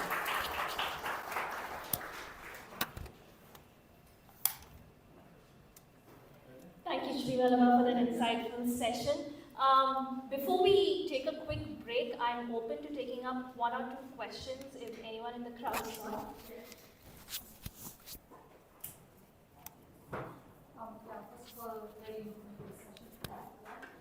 My question is, I want to try to understand more on the approach that you have taken for all of those different use cases, because there are a variety of domains that was delivered and showcased, right from railway to retail, etc. So, what approach do you take in doing the feature engineering part? Because I think that's where the period, devil in the details lie.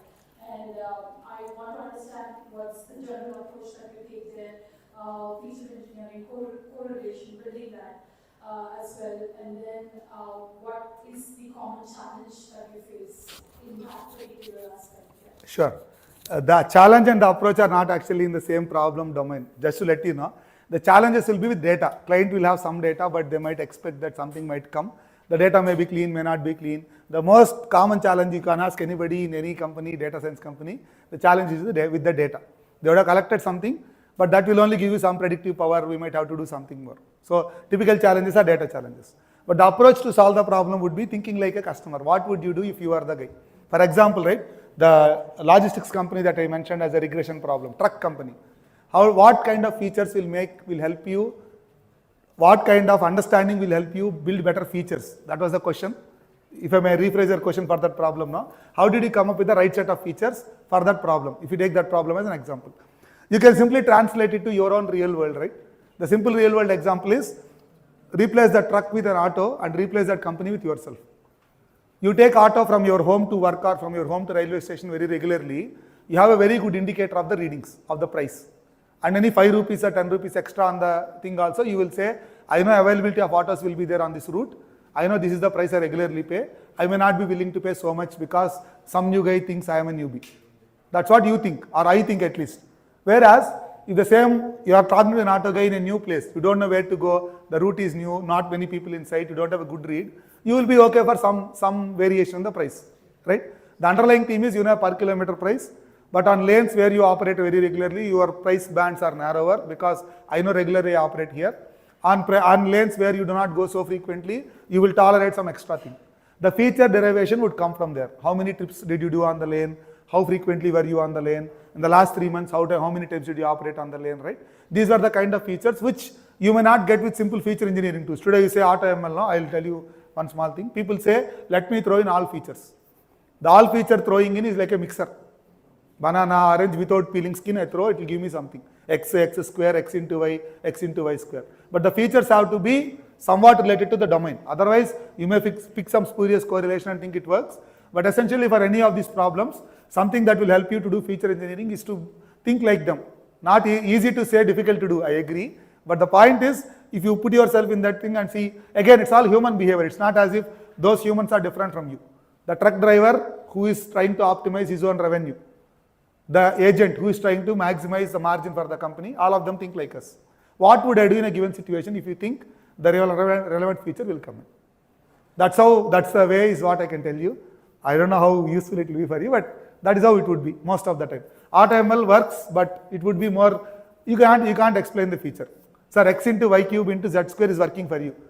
What is it if the business asks? We have no means to answer. That's the challenge with AutoML, unless they don't really care about explainability, but they care about the predictive power. Okay? Sure. Yes, sir. Any use cases have been done regarding We did, but maybe if you don't mind, we can talk. I'll be here only. I'll not go anywhere. We'll ask her whether she wants to break.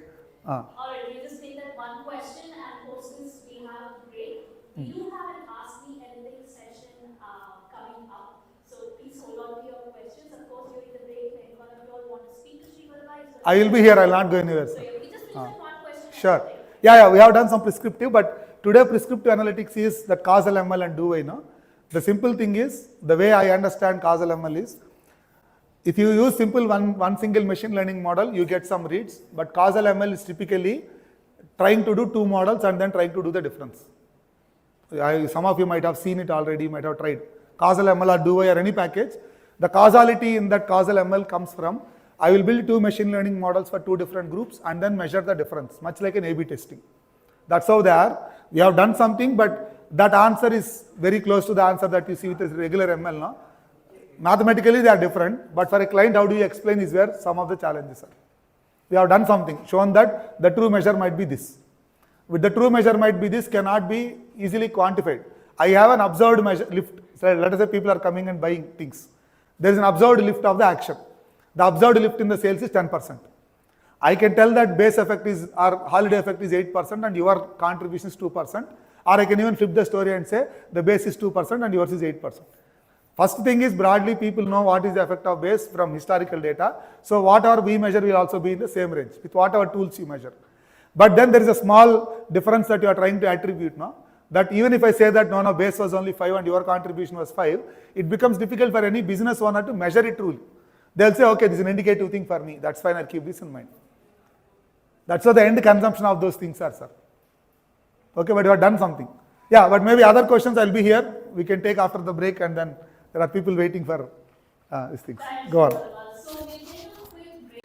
And yeah, so before going to the architecture, So I mean, right now, I know that most of you guys have worked with data before, data cleaning, data transformations, right, pulling out insights from data, and all of the data related work. So, consider an example, a use case where there's a shop and we need to pull out orders. So we have orders data, customers data. So consider I need to know Q1 results, right? Q1 total Q1 sales of the whole shop for by region or something. So what would we do as a manual data analyst, right? What would we do? First step is for us to understand the data, understand the tables, understand the schema, how the columns are connected. So what is in orders data, what is in customers data, is there any, what is the primary key, foreign key, and what are the columns inside it, what is the meaning of a column. Once we understand this aspect, we then go into putting up SQL filters, right, and aggregations for some, and to get the results out of it. So, so right now, if we want to do this with an LLM, right, how would we do that? So, one approach would be give a complete automation, right? Give feed the whole data to LLM. Ask it to we ask the same question that I want to know sales of Q1 results. So, and LLMs on the other hand is completely undeterministic, right? We don't know how it thinks through the process. So once and also the interesting part is questions can be of different different types, right? So someone as a data scientist can give a really good question. He can frame it in a good way, give the column name, what kind of aggregation that we need to use, what columns that we need to put a join on, right? Data scientist would give a very detailed query. So somewhere if we give it to some other non-technical guy, the questions can be good, also can be as vague as, I would say, I want Q1 sales data, right? I want only Q1 sales data. If someone says that question, so how would LLM interpret it? There are always multiple ways, right, how LLM takes the question and interprets it. It can go in a right direction, thinking that LLM thinking that he's asking Q1 sales data sum, or he just wants to see Q1 sales data.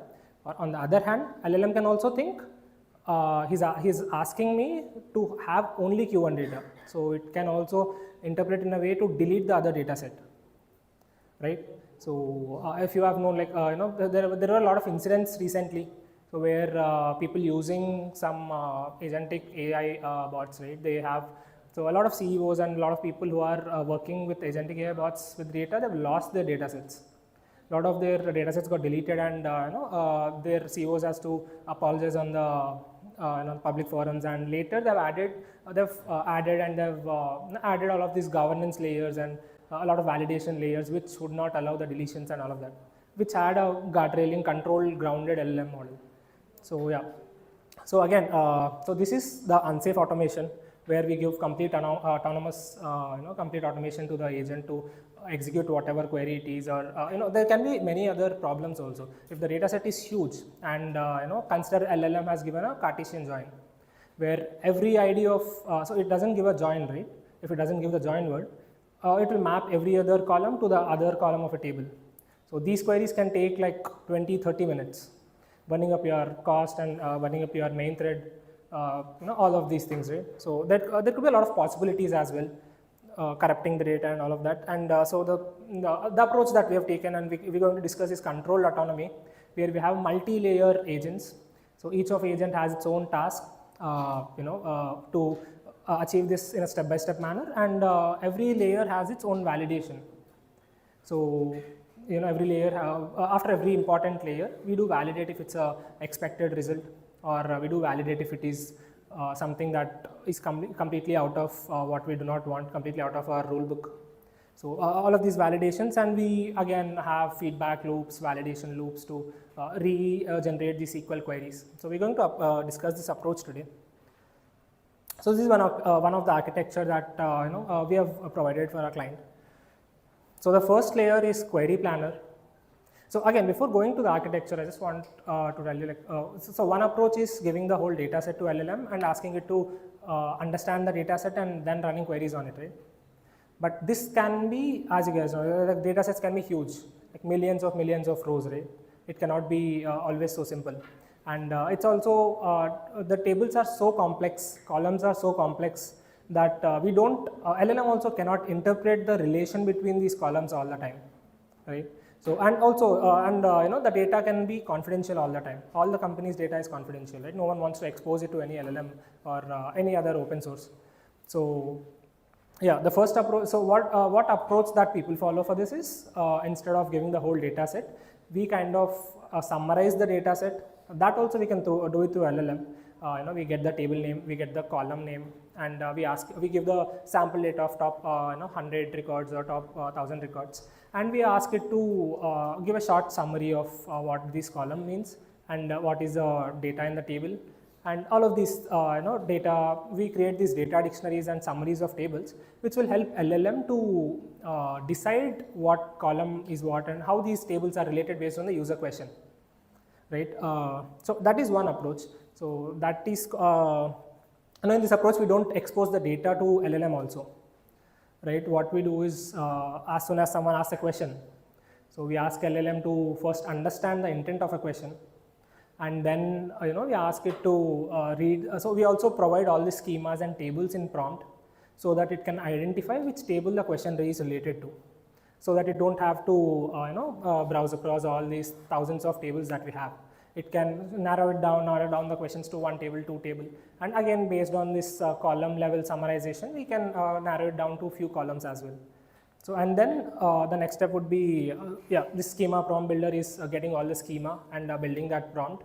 So, this is also too complex. Even after having query planner, we need a schema prompt builder that we'll discuss in the next slide. So, and the next step would be SQL generator. So this is, and in schema prompt builder, we can have a lot of guardrails also, where we can ask LLM, we can put in prompt that I need only select queries, not delete or any other harmful or dangerous queries, right, that update the database. So along with that, we can have our own guardrails with our own rulebook that it shouldn't touch few tables, or it shouldn't get data from few tables. And also, if we want to limit it to only the latest top 100 records, or in that ways, we can make a query efficient, right? We can have all of our rules in that prompt again. So, and then we'll go to SQL generation, where LLM would generate the SQL query. And also here, the interesting part is we always cannot trust on the SQL even after all of this, right?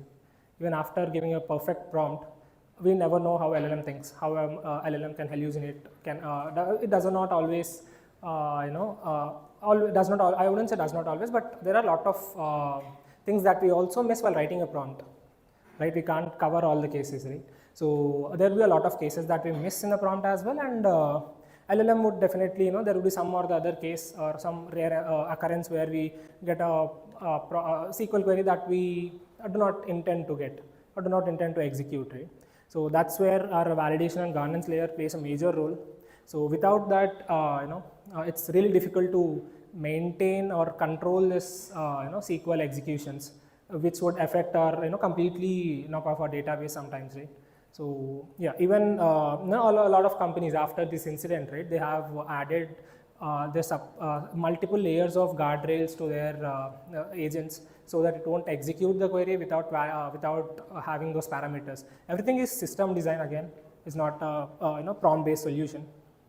And safe executor is again after having all these validations. So we take complexity score to understand how long this how long the SQL query would execute. You don't want to, there will be a lot of questions, and when you go to scale, right, there will be multiple people using it. You don't want to hold off your compute for one person with a high query rate. So we prioritize based on the complexity of it. And we also give a timeout limitations to make sure that we don't burn out a lot of time on one query, and regeneration loops whenever we feel that that query needs to be updated, or query is not following our rule book, right? So all of these validations that we put, and we again send it to query planner. And safe executor, we check all these, we do manual legal expressions check to make sure we don't have delete, update, all these things. That's where, that's the beauty of SQL, right? If you take Python, for suppose, we don't have much control of how we can control LLM on updating the dataset, or how it modifies the dataset. We definitely have, people use some guardrails on Python as well to block the imports. And yeah, there are a few, but there's always an opportunity in Python where they can go to the OS and get your credentials or anything, right? So they can modify the data. We don't have much visibility or control over that. That's where the SQL, beauty of SQL would help us. Yeah. So the next thing is let's discuss in detail of Query Planner only. So Query Planner itself is very complex thing. It has a lot of possibilities, and Query Planner is the first initial step that we go into an LLM, right? And this Query Planner is the phase where LLM decides which way, what is a user's intent, whether he's asking the question to get business insights, or he's asking the question to. So there will be multiple people using the product as well, right? So, so if consider I've built a chatbot that can that can give me result based on company's data set or orders data set. So business owner will use it in a one perspective, where he wants to know why the sales are low, or what is causing what is increasing the sales, what could be the reason for increase of sales or decrease of sales, or how can he increase the sales. But if you see a procurement guy, he'll be more worried on how much of product is already left and how much of product is being wasted. All of these things. So to understand the user intent, so this thing can go very complex. So on a high level, if you want to understand, so the first thing would be, so when I can generally tell LLM that's a SQL agent, and user will be asking you this question, and you need to understand the intent of it. And I'll also provide a few schemas that we have. For consider I have two tables right now. I can give schema directly in the prompt, and I'll give the schema. I'll ask it to, I'll give small, it has data types, it has columns. I'll give a small description of what the table is and what it contains, and that would give me out. So this is the first thing that would be expecting. So we would ask LLM to give a JSON format of response. So it's more of we ask the intent of a user. So it's always right. We can ask LLM to put it in this way.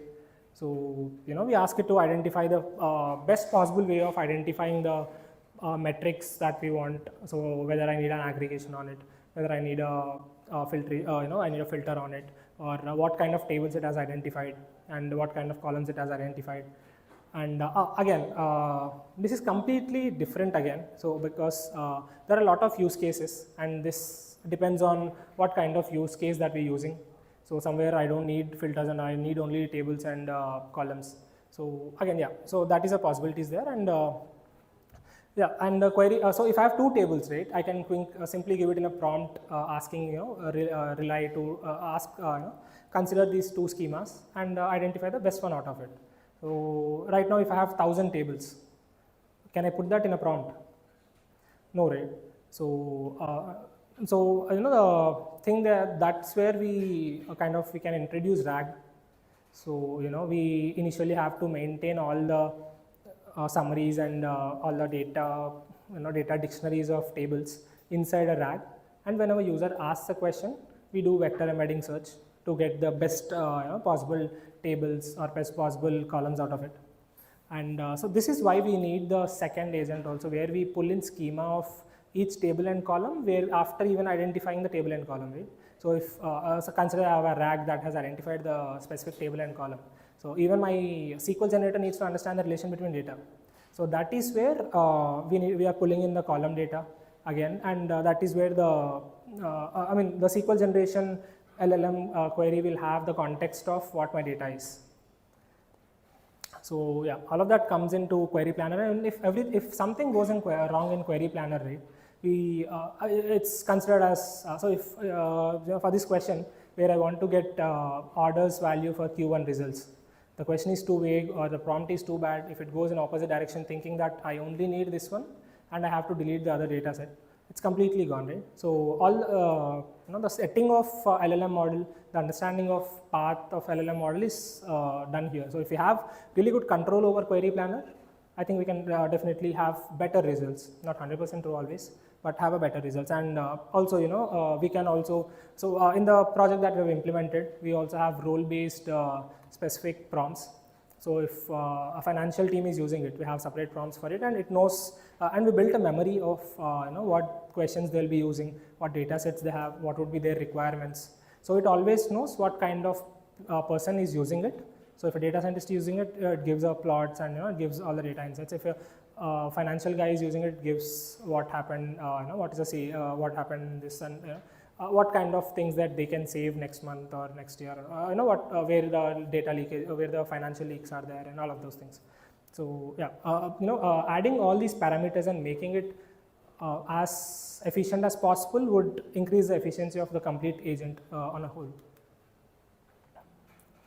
So yeah, this is again schema-aware prompting, where once we get all this kind of JSON, right, where we identified the dimensions, columns, tables. So in the next step, when we start our schema-aware prompting, is when we need all the, so I know the table now, I know what all tables are related to that question, I know what all columns are related to that question.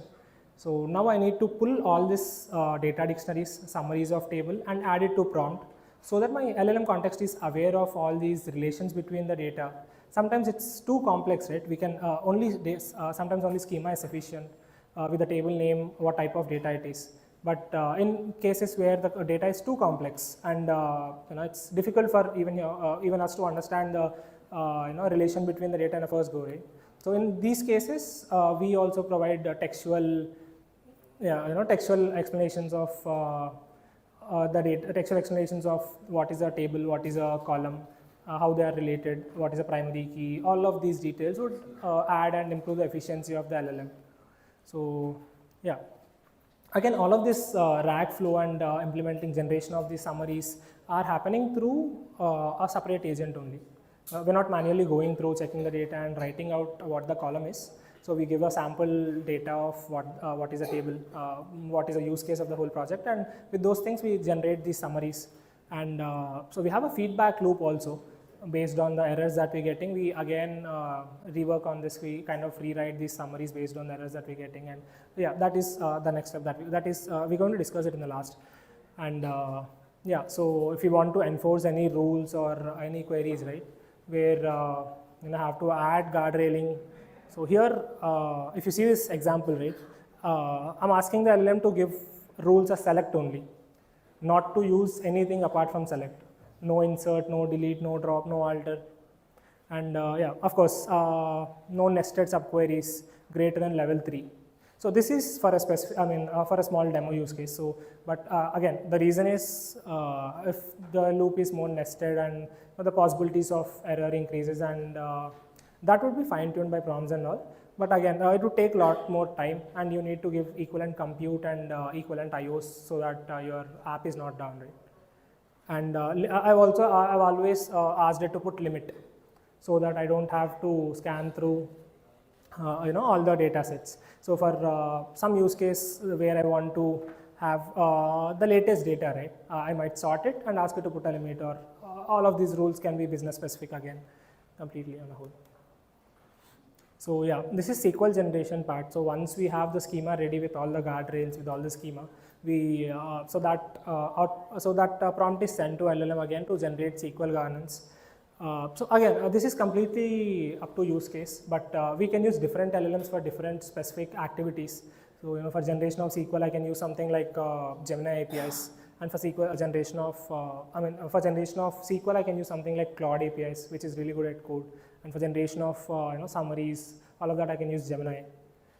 For from the results of query generation, if I want to convert it into a user level explanation answer, right, there I can use Gemini, and all of these things can be again adjusted based on that.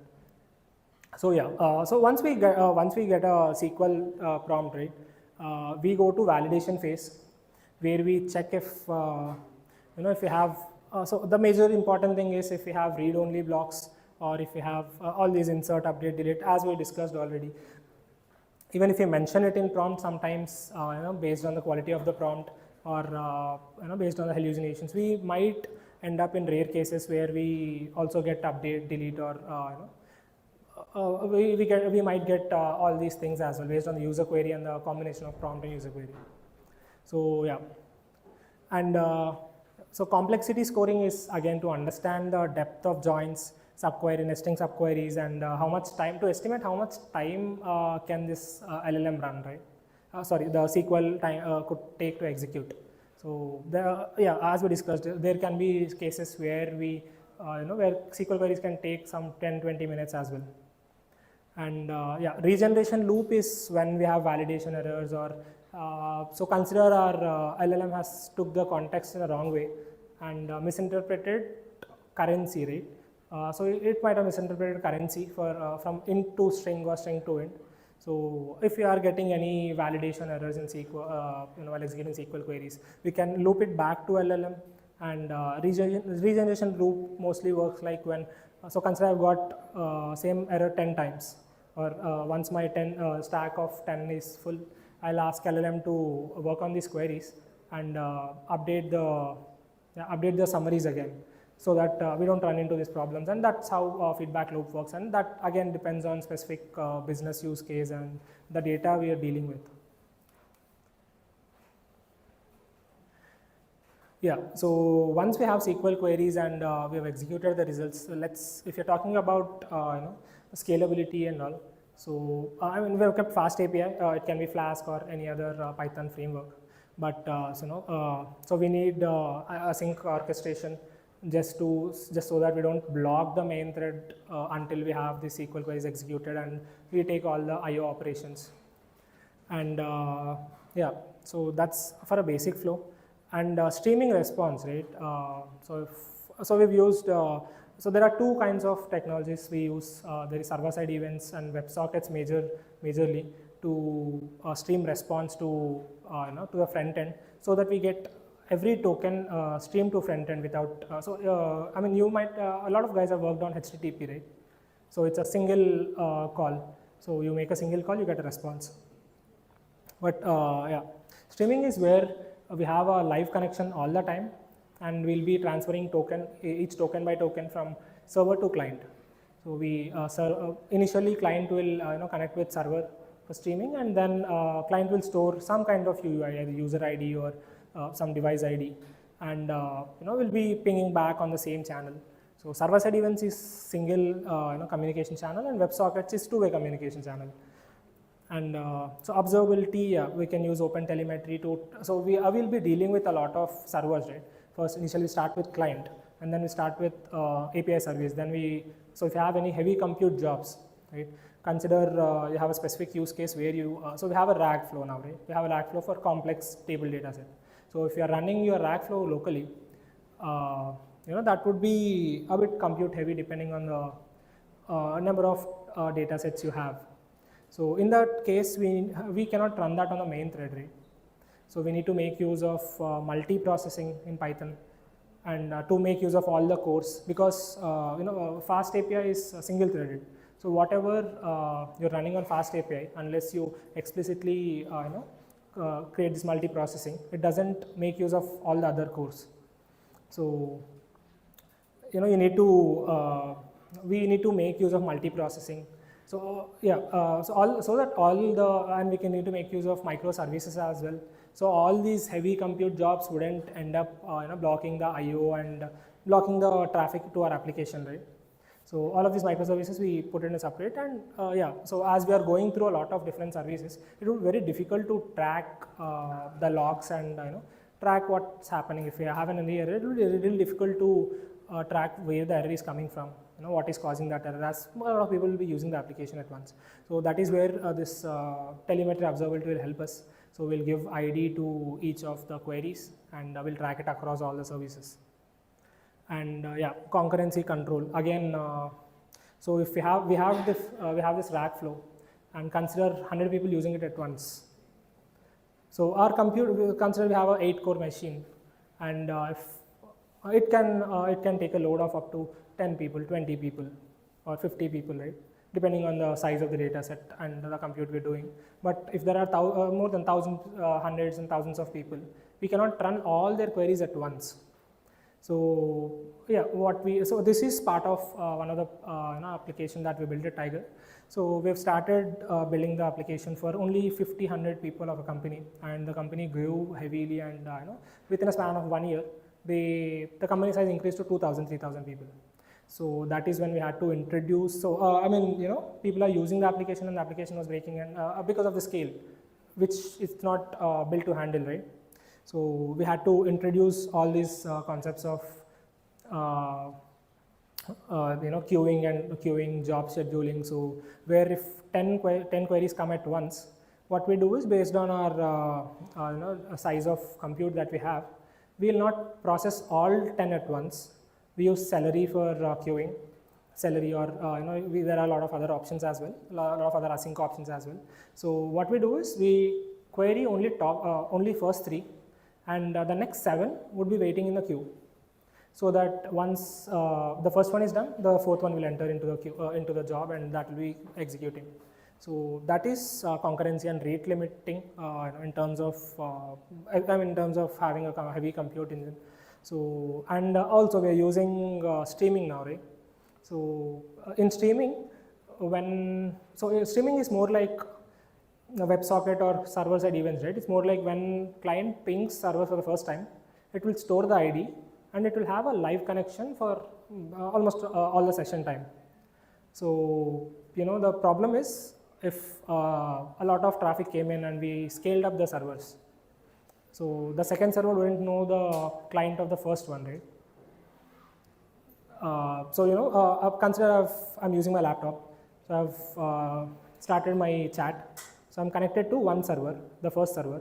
So by the time I'm writing a second question, a lot of traffic came in, and we had to add one more server to handle the traffic. And consider the second server doesn't have the user ID of my client of my laptop, right? So I'll not be able to stream the response from second. If second server processes my request, I'll not be able to send the response back to my first ID, so to my laptop, right? So this is where we make use of caching layer. So instead of storing it in the session, we have a universal cache layer. We use Redis cache and all.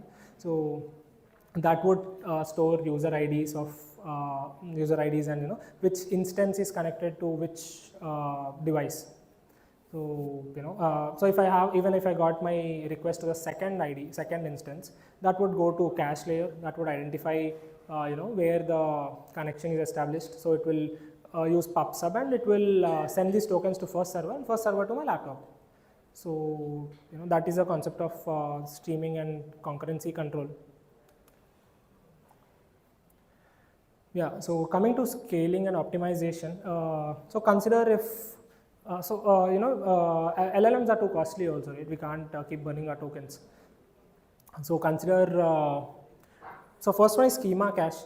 So, we are pulling up schema for every query. Instead of that, we can just hold it in a Redis layer where, for every query, instead of pulling it from the database, we kind of store it in the cache with some expiration. So that I store it in Redis cache and with an expiration of 60 minutes. So it will be available for 60 minutes, and Redis is really quick, right? So it can give in 10 milliseconds. It can give. I can ask for this data, and it give me data in like literally 10 milliseconds or 20 milliseconds. So that's where the system cache comes in. Instead of overloading the even our database for queries, we can do that. And prompt caching, a lot of LLMs now support prompt caching as well, where you give a small tag that to cache the prompt, and OpenAI or Claude, right, that will tag this system prompt. So they'll create a hash string that will tag the system prompt, and that will store it in with our hashed with our user ID or API key. So if we send a second query with same system prompt again, instead of burning tokens for it, that would make use of the same, prompt that it's the prompt that it has already stored in the cache. Yeah, that's where we can reduce the token cost and all of this latency.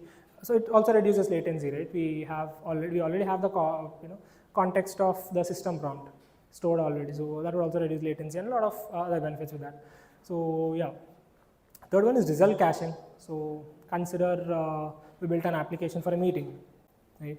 So there is meeting data across. So a lot of people will be asking, right? So once a meeting is over and entry is in the table, so a lot of people can be asking like what happened in the meeting, or there will be very similar questions. So in these scenarios, instead of querying for every other data, so we can cache the results, and we can use RAG flow so that Yeah, we can use rack flow. Am I audible? Audible, right? Yeah. So we can use this Redis layer. We can use this resulted cache already that we have, and we need to it's better to always store it in a semantic layer again to understand user's query and understand the SQL that is generated. If it's mapping with grade score, we generally give an answer, and we can have a final layer of tweaking the previous answer to this particular user question, right?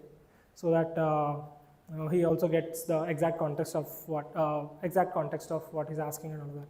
So if he's asking for a reason, so we have the data, it has some context, and it will. So at least we don't need to run the SQL logic again to get this data. You can get that and continue from there. So yeah, horizontal scaling is whenever whenever there is a lot of requests coming in at once, right? We'll have a load balancer, and so it's more of adding up more containers and to scale out people across different containers instead of loading up all people into one container. So so that our compute is free, and everyone is not stuck for one process to finish. And then so as we are concurrently running only 3 jobs at once, consider we're running only 3 jobs at once. We don't want other 7 people to wait more time, right? And if more people add up, it would increase the time. So that's where our horizontal scale out would work, adding more containers and more instances so that we have more jobs running at once in parallel. Yeah, cost optimizations is majorly on prompt caching, and how do we structure the prompt, and wherever we do not want multiple layers of LLM calls, we should be able to plan this. This is also system design thing that we need to plan all the LLM, make sure we have least LLM calls as well. Yeah, so coming to failure handling and continuous learning. Let me just quickly. Failure handling and continuous learning. So as we discussed, whenever there is consider we have a wrong syntax of SQL query, right? So what it does is, if you're getting the same error a lot of times, so we can copy all these things in an error stack, and once I get 10 or 15 of similar things, I would just ask LLM to, this is a validation error that we're getting. So this is again an automated flow. This is a validation errors, or I'm getting all of these errors. Is there any specific reason, or can you update prompt to make it better way? So that's a feedback loop. That's again a continuous learning cycle. And if we are getting a lot of timeout errors, so we can adjust the prompt so that we take only few relevant records, or ask it to be strict on selecting the columns, or ask it to be precise on getting the user intent right. And telemetry queries again, telemetry loop is logging all these things perfectly. So we have a track of proper exceptions or traces of what's happening and what the exact flow is, so that we can feed it to LLM and ask it to rework on the prompts or what step the error has occurred, right? So if it has failed in understanding the user query, right, intent of the user query, again that would be the case.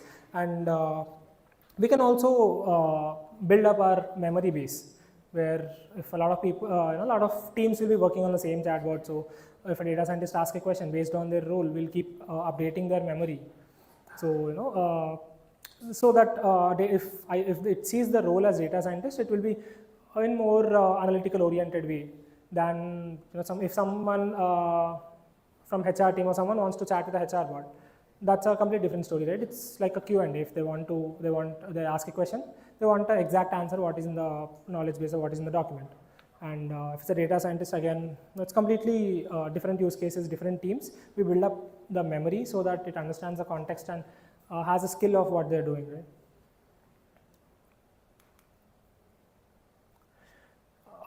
It's the thing is it's not only just prompt that we need to update and we need to handle to build great systems. It's always the system design in most of the cases, right? So small changes to system design would completely change how the agent workflow, agent will respond to your workflows, and it also depends on specific use cases where we can definitely avoid these disasters of deleting these documents altogether, deleting the whole records altogether.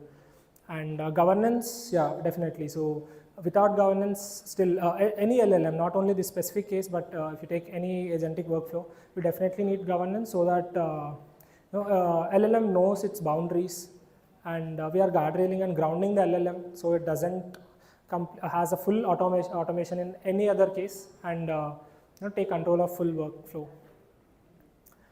And yeah, so yeah, multimodal agents in general, like we are seeing a lot of companies are adopting, and I think this has become a very important thing right now. And a lot of companies are, so we'll definitely have one or the other use case with.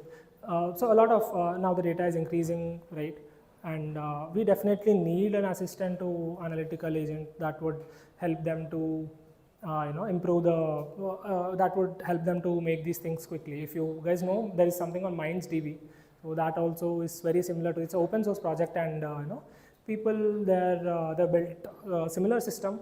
It takes in the CSV, it reads, parses through the CSV, Excel, understand the intent of it, generates this data dictionary, summaries of what the columns are, what is Excel about, and whenever user asks a question, it goes through this way, almost all very similar flow, where it starts with the user intent, and then all these layers of validations, and then governance comes in, and so it's very similar to data agentic workflow that we've seen just now.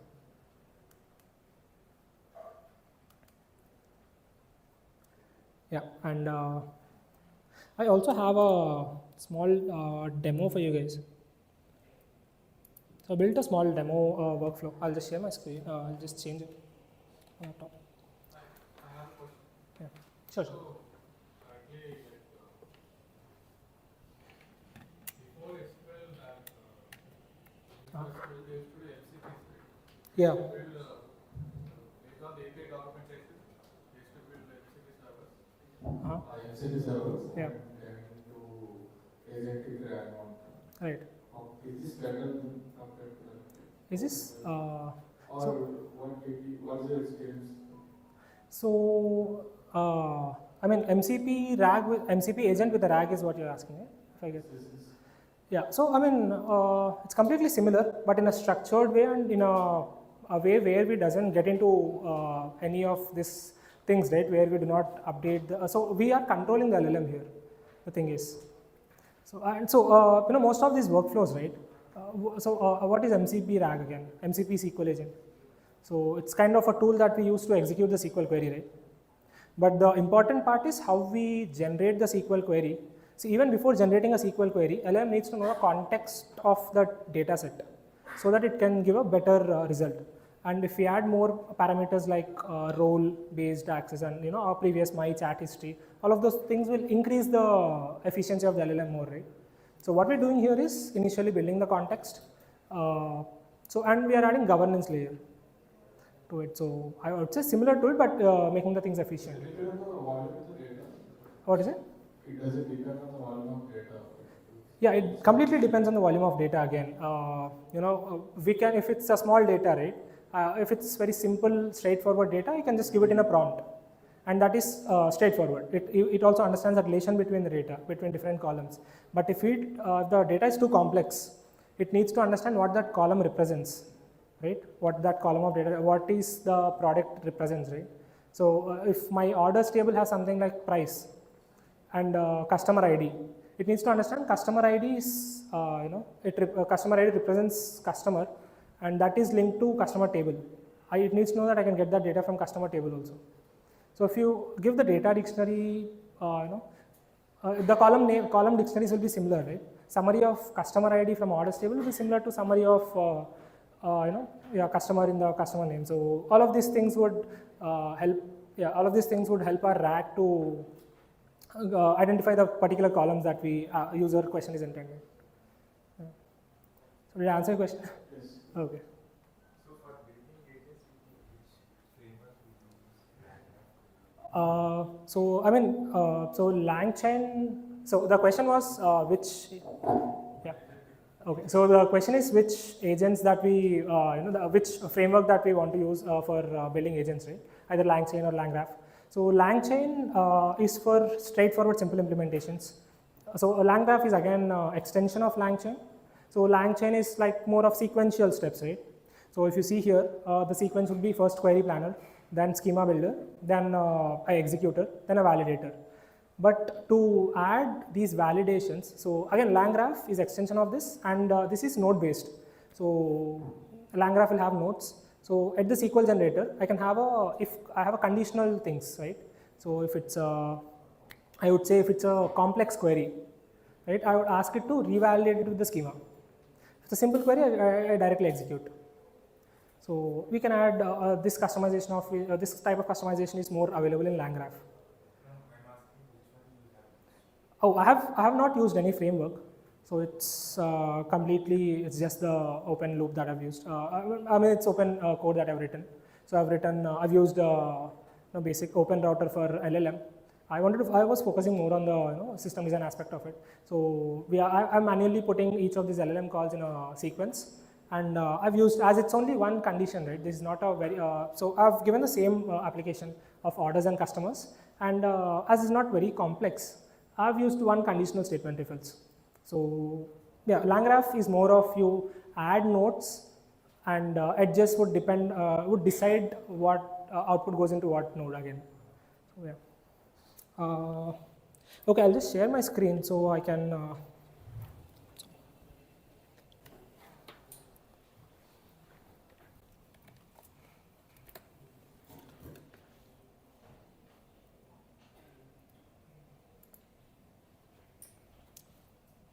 Yeah. So I've also, okay, 1 second. Yeah. So you guys can scan this. It will take you to repo. I'll show you a quick implementation of it as we are running out of time. But I've added comments and detailed instructions in the code so that you guys can understand the flow completely.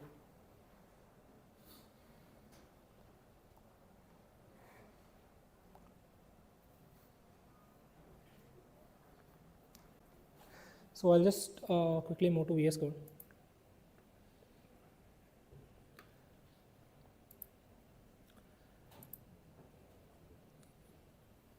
Yeah, right. I hope this is visible, right? Is it visible now to everyone? Yeah, perfect. So I've structured it this way. All my routings, all my API routings are in routes.py. And streaming.py is for server-side events, and models.py I created models for how my output should be, how the JSON output from LLM should be, and how I maintain the data set. So yeah, you can go through these things. These are how we config LLMs. So I've used temperature as 0 and all of these parameters because we need as deterministic as possible approaches, right? And all of these things, how to get table schema. But I'll quickly show you the implementation, and so I've added validator.py where it will so this is only one validation where it will check for the any of the danger things like input, delete, drop, or these keywords, and it will make sure it doesn't execute, it throws validation and doesn't execute those queries. And I think okay, the screen is too small. So this is one. This is small UI that I've built using HTML from using LLM only. So this is completely based on again HTML, CSS, and JavaScript. So yeah, so this is a schema of tables that we have. One is customers that has ID, name, email, region, created it, and this is orders. So I'll just quickly ask something.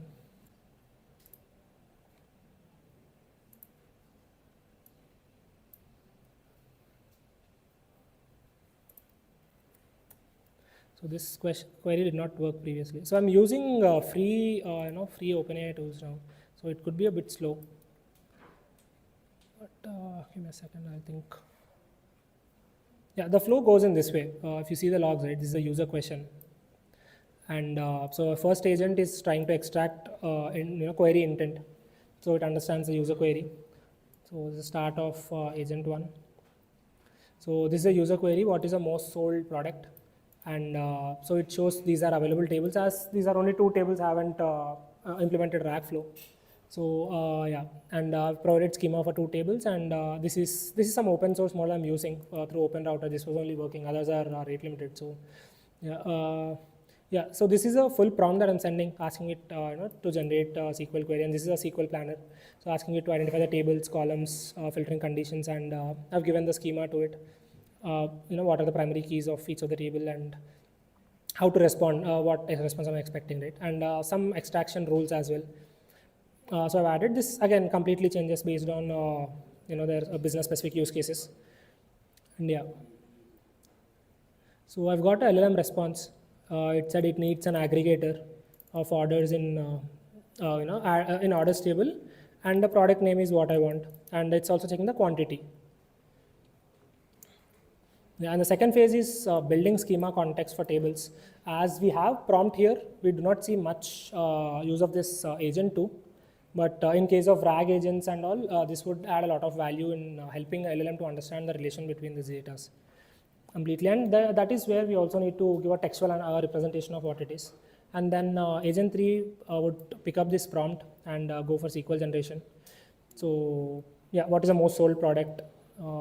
It is a user question, and we are sending the response of the first agent from into this prompt, and we're sending all the orders, and we're sending the orders table, all the columns present in the orders table. And yeah, so we got user intent, and so this is the whole prompt again for the same thing, and this is a SQL query that we got. So it limited, as we asked it to limit by always use limit, it did limit, it did descending order, and identify the table. And yeah, so generated SQL here, and here in this step agent 4 is validating the SQL.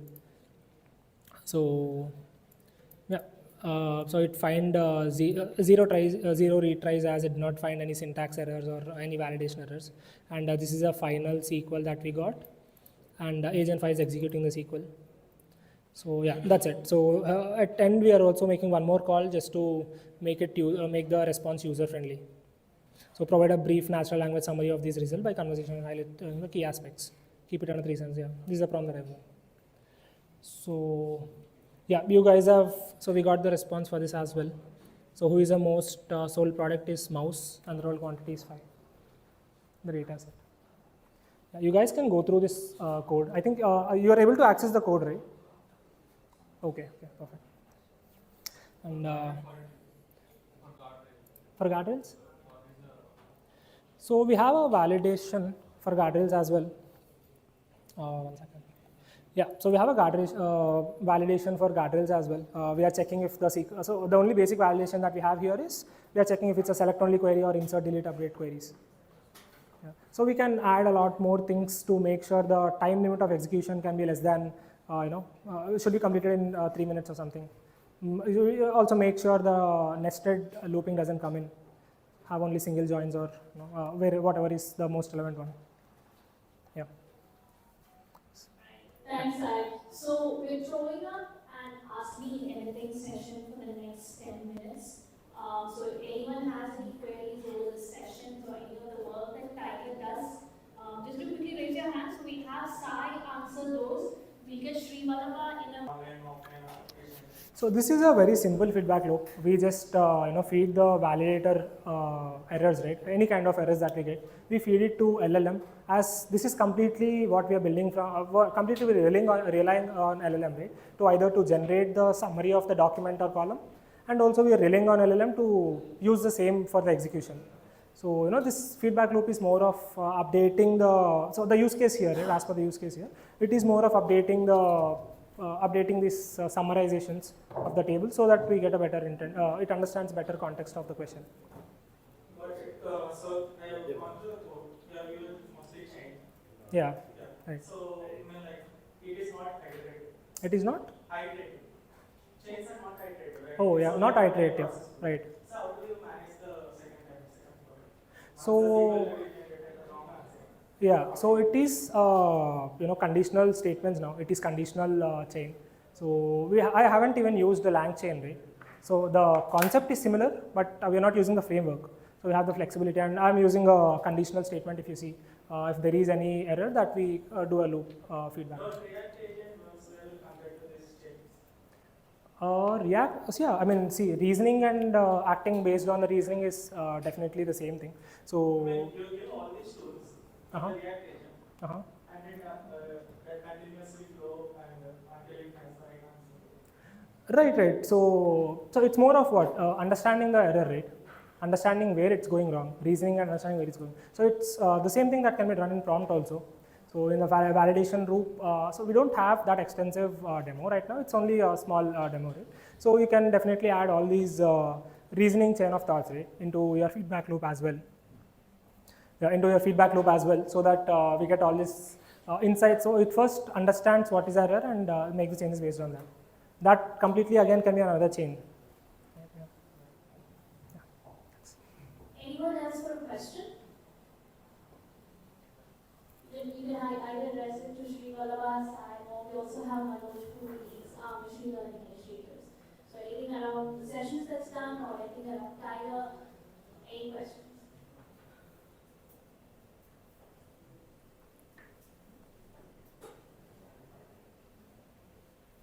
Sri Vallabha side, do you guys have any tips on what the future of AI is looking like, and what is it that this crowd should be excited about? Maybe you can just start off with that. Maybe that will raise some sort of open question. If we knew the future so well now, we'll rather be doing something that is more simpler for us.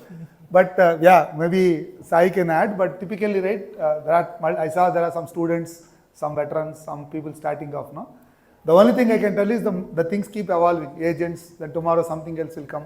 One of the participant was asking about React, right? I tried React in a different setting. Very sorry I did not see what Sai showed you. But in Tiger, depending upon what the client wants and how we can tackle the error bounds, we choose various paths. React may fail in more ways than manageable, so we might have chosen some other path. In other places where the failure is okay for the client, we would go with React or chain of thought prompting, all that we do. So React typically gets caught sometimes when answers are not correct now. You'll reach max iterations and you stop. And it will say something, right? So the one general thing that we observed, maybe we might have Sai, independently all of us might reach to the same answer is, more touch points or more agents, more uncontrollable the workflow, more places to fail. If you want to keep it bounded, you stick to your known conditional logic. This is a hard bound, I cannot cross it. If you leave it to an agent, it can fail in ways that you don't anticipate, and then you will have problems. That's all, that's a common observation for all of us. So depending upon the requirement in hand or depending upon what is our scope, we choose different tools to solve the same problem. But generally one thought we have seen, maybe Sai also can maybe vouch for it or say, no, I saw a different thing is, while LLMs seem to be easy to code, debugging them is hard. They will typically give you solutions which are kind of mainstream, fair, but kind of computationally also roundabout. If I can do something with limited compute, LLM will throw you a very complicated answer that will take more compute. So when your clients, most of you are working professionals, right? So when your clients come to you and say, can we do Gen AI or LLM, right? It will be helpful for us to present them the two options and the cost and the benefit trade-offs. The primary thing that most people look for is, if I have an LLM and then I can design my workflow, it will throw away the need for so many developers, is a client business user's view. But then the failure modes are not really visible to them. What they know is, I know that there's a website, I can go and create agents and then put them together, it will do something. But what are the failure modes and how do you correct for the failure modes is not explicitly specified there.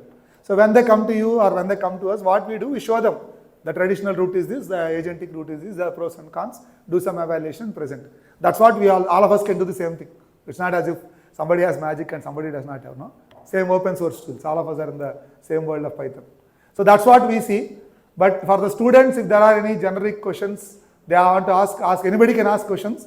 But for the students, the only thing I can tell you is, please don't hope LLMs will solve your problems or GPT will give you coding, because all of us have methods to cross that also. If your code is GPT, no, I can ask you something which will break the GPT, and then you will get stuck without knowing what to do. It's always good to have hard skills, something that you memorize, or memorize meaning not really by heart or whatever, but some tools, some methodologies that you know how to work on, right? That will be the differentiator for most of the students. If you say, I used LLM, wrote this code, developed the app, and this is the app, no? And the only input that you are giving is the prompt. There is no challenge in somebody else also recreating the same prompt. Yes or no? Same LLM, same prompt, you'll get the same app. What is the big deal between you and me? There is no differentiator. And in any workplace, the differentiator is not who will give the prompt only. If it is prompting only, the team lead can do, he or she can do it themselves. No? Why do they want to call one guy and then make him sit in the table and then ask him to prompt, right? So eventually all of us will be working in places where common solutions are not readily available or not readily useful. We have to do something on our own, which is a differentiator. That is true for all of us, wherever we are. That's all I can say. But any other questions are there, I will be willing to answer. Yes, sir. Hiring, correct? Yeah, I hear it. Yes, sir. Hi, my name is Vijay. So my question is about SSC, server-side events and WebSockets. Yeah. So which would you prefer, WebSockets or server-side events? And what is the scalability of server-side events and how it solves the issue with the WebSockets where we have to maintain the session management? So which device it is connected, and which instance it is connected to, and how to connect it back to the user. Okay, yeah. As we discussed, right? There is one major difference between server-side events and WebSockets. WebSockets is a two-way communication channel. So even client for ask something and get something, right? Server-side events is one way. So I mean, it's more of I'll get only data from client more of. So I am asking about the scalability. Scalability is again, you definitely, so as you are scaling up your server instances, we definitely need a caching layer or some layer that could maintain the state of it, right? That needs to know if I'm connected to first server. Okay. So I need to maintain the state. For the SSE? For both works in similar way. It stores some ID from either device or client, and so that channel, it streams to that channel based on that ID. So I always need to know if I have to send the response back, I need to know the ID. Okay. So I have one more question. Yeah. So how do you do the prompt validation? So do you prefer any framework, or you write some guardrails or validations you write on the prompts, So and you optimize it on top of that? So if it's prompt fine tuning, yeah, I think it's exploration almost. As per my understanding your question, right? So if you are talking about validations, it's always better, as Vallabh sir was mentioning, right? So it's always better to have our logic as well, our own logic. So as we have a validation to check if even after prompting it much, we have a validation to check if we have delete in our SQL generator query, right? So because however prompt you give, there will be definitely a lot of ways a user can hack it and make it to a combination of this your system prompt and combination of the user query can always be, there will be a lot of chances. Thank you. Anyone else up for a question? Maybe just a small addition to what Argay told you, right? For the prompt optimization, there are formal methods that people do. There's some Hima Lakkaraju from Stanford and all who try to optimize the prompt formally. Sorry? Sorry? DSPY. DSPY, yeah.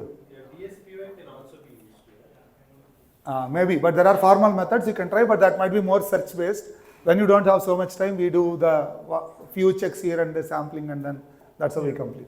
Yeah. My question is around agentic AI. So, has Tiger Analytics have done any kind of agentic AI use cases? If yes, what are those? Yeah, maybe Manoj or they can also answer, but yeah, we have done it for various clients. Typically, agentic AI is like recent occurring, right? So when our clients want to do something new, we go and try to do that. At least for us, from what I know, we have the projects that I have seen, right? Our agentic AI space is in the place of what people typically call as root cause analysis. So for a business, there are multiple tables which are collecting data from various dimensions. Think of it like a retail store only, okay, or retail supermarket group. That's a common example, but I'm just giving an example. So when they have sales data, they have shipments of this thing, what we call trucks coming and loading back, and then things getting delayed or not getting delayed, stock availability and all. If there is a root cause analysis to be done, why were my sales of a particular item low on that particular day? If that question was to be answered, Normally what we will do typically today is an analyst will go and try to pull this data and then do something. What we did was to set up a reference document kind of thing. That was the last slide in the previous thing. Fishbone diagram is what I showed on the last slide.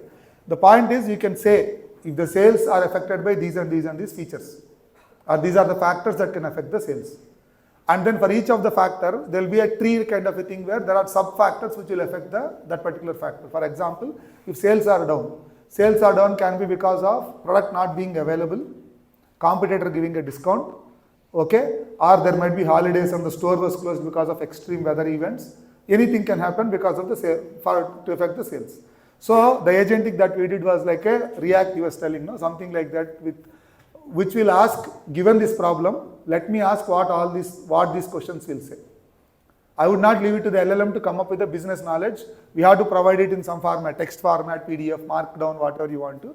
But given this question, ask SQL tables or write SQL queries to investigate these dimensions. From these dimensions, some will be okay, some will be not okay. Whatever is not okay, you go and dig deep. Stock is not available. Why is the stock not available? Did the truck not come? Stock unavailability can be again because of various factors. All the data is to be available somewhere. So we did root cause analysis tool for somebody in an agentic setup. That is my limited understanding or my limited exposure. There can be something they can also answer. Which library did you use? We did React, LangGraph. Sir, again, it would be more about how you engineer stuff than the library. Right? It's not about like a plumbing, no, iron pipe or plastic pipe, no, it's about our skill to make it work, right? It's just like that. To be honest, most libraries have equally good capabilities. All of them are open source. Everybody will develop based on the competitor, no? They'll also bring in their features. So typically we try various things, but LangGraph is one common choice that we see today. Yeah, thank you. What is the difference between fractal analytics ways of doing the things and diagram? That's more for the marketing communication team to answer. None of us have been there on the other side to tell that, okay, there it is like this, here it is like this. I think most of us do a good job, that's all. But if there is a more diplomatic answer, she is the person to answer. So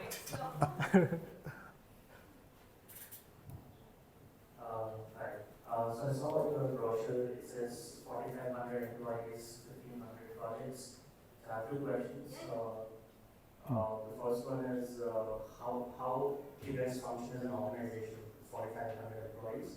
Some insights would be great. It's an open question, you can go and answer. Second is, what's your observation after LLMs came into the picture?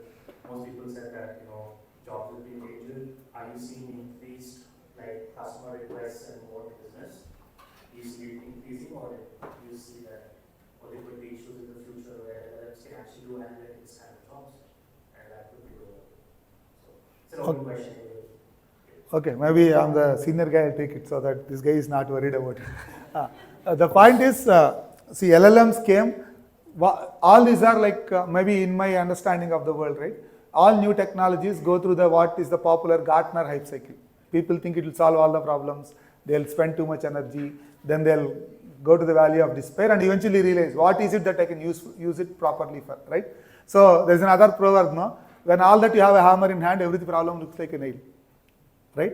These are really true. Whenever there is a new technology, any company, any organization will want to explore and see if they can make use of it. So there will be some initial requests which are not really suitable, but it is not up to us to comment and say it is not suitable, because there can be two challenges there. You say it doesn't serve your purpose. The good thing is some clients will say, okay, fine, you are a good guy giving me good advice, I'll take it.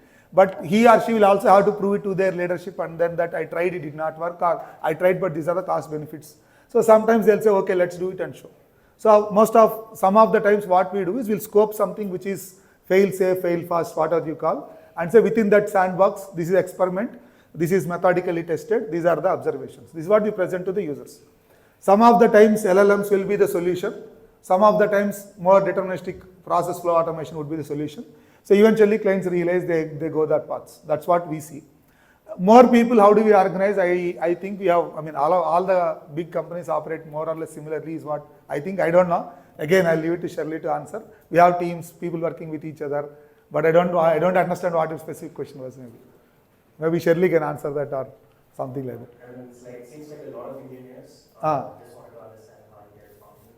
have a lot of teams that are supposed to make. Yeah, there are teams, the pyramid kind of structure is there. A few guys will handle multiple projects. Each project will have their own team, and that team will have a senior and a few juniors working together. These guys come up to the senior for doubts and all. All these are there. That's a typical pyramid structure, sir.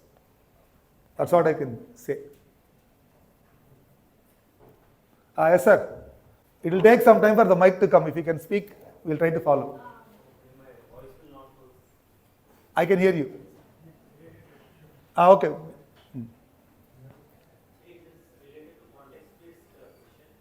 How can we know where can I use large language model, where can I use small language model? And yet Tata Analytics has given any small language model to any client. And how can we scale that to small language model? Large. Okay. Yeah. Where do we use LLMs? Where do we use SLMs? Have we done any SLM work and have we scaled it? It is all of it will typically boil down to the compute and the accuracy trade-off. I have more time to compute, I will do large language model. It can handle say 1,000 wide variety of tasks. Whereas I have limited compute but I want limited latency also, it's a small language model. But whenever we build any model, right, we will also have to scope out the guardrails. A SLM can do maybe 100 tasks very well, but I may not be able to do 1,000 tasks very well with the same SLM. So typically it boils down to our engineering approach where you can say these are the tasks I want to approach, this is the SLM for the task, and a bucket and say another set of tasks, I have another SLM. Like the traditional machine learning world of bagging and boosting, no? Ensemble of weak players. I will say these tasks go here, these tasks go here, then with some optimal compute you can get your job done. But instead you want one thing that will handle everything, then LLM is the way to go. We have done some small language model work. When I say small language, 8 billion parameter or sub 10 or sub 20 billion, we have done. But the client is also clear, we are also clear that these are the capabilities. Just because SLM is doing 10 tasks correctly, it may not do the 11th one correctly. We should be able to call out that and say, given this compute, given the latency, this is what it will do. That challenge is always there for us, sir. People think maybe this should also be able to do other things because for a beginner it's all LLMs, right? So that we have to be able to clearly articulate. But yes, both worlds are there. On the device, low latency, we do SLM solutions. But then it will have limited capacity. Yeah, Shirley has something, yes. No, we just have time for one last question, which we finish with that. We move on to the next session, but post that also. We will be available here. Yeah. Yeah, we are actually holding back our guest Snehit, so we'll rather complete and answer your questions. We'll be here, we'll not go anywhere. Yes, sir. One last question. I have worked on language models in a code generation. So there what I have got is increasing the instructions in the prompt. Slowly the model is like decreasing the accuracy of code generation. Correct. So I want to prove this to my lead of manager in a qualification for these many of instructions, this like this much accuracy I can get from the code. That's a very compute expensive exercise, sir. Yes or no? You have to make multiple LLM calls on various levels of prompts and then call it out. But your observation is correct. I tell too many things, you really don't know what to do. That's what the LLM is doing. You give so many guardrails. No, don't do that, don't do this, don't do this. Let's give you random code which may not work. Correct? Right? So one small suggestion may be to think of it this way. Instead of trying to generate all the code at one go, I will ask it to do basic building blocks and then call the building blocks. See, any code programmer, the basic programming construct, oops or whatever is, I can break everything down into reasonable functions which are reusable, and I will assemble the reusable functions depending upon the requirement. So rather than one single monolithic code, I don't know if you are doing that, but rather than one single monolithic code, we'll try to write classes for each of them and then may see whether the code is able to assemble the classes or not. This is not specific to or not a big deal, new thing I'm telling you now. This paradigm has been there since long. The Hadoop MapReduce format, the object-oriented programming system format, all these are same. You break into logical steps, assemble those building blocks into a bigger function.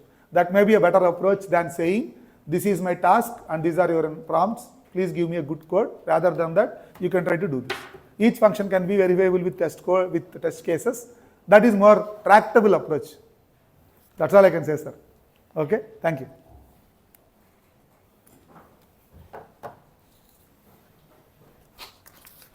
our topic for today. So how things has been evolved and what are the different components has been coming over the places.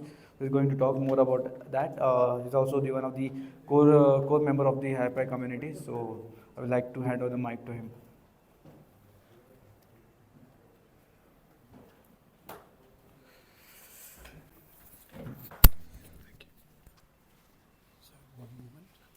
No, I'll use this. Yeah, this for the video. Oh, the video, okay. Right. Can you hear me okay? How's the Josh?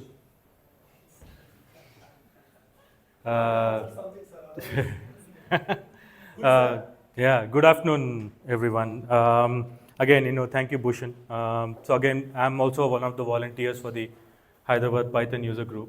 So just a quick shameless plug before I move on to my session. Again, we do have a conference that we organize, a community-based conference that we organize almost every year called the PyConf Hyderabad. This is scheduled for sometime in first quarter of next year. So we are already trying to spread the word, and we would like your help to do the same as well today. So if you could scan the QR code and just do a repost of the LinkedIn post, that would be helpful. And we'll not let your efforts go in vain. We'll run like a lucky draw for people who repost, and we'll probably give you a goodie bag at the end of the session. So I'll give you like 30 seconds or a minute to scan the QR code and just repost our post regarding the conference. Again, do register for the conference once the registrations are up, which will be soon. Again, this is typically a conference that brings together industry practitioners, different people from the community within Hyderabad.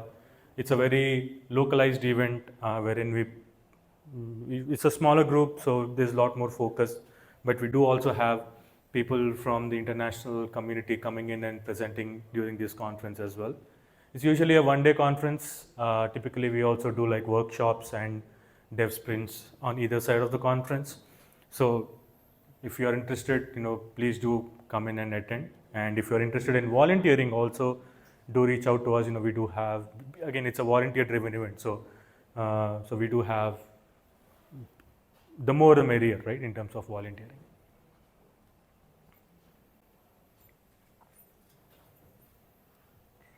While you guys do that, how many of you here are, before I ask that question, let's give a big round of applause for Tiger Analytics for hosting all of us here today.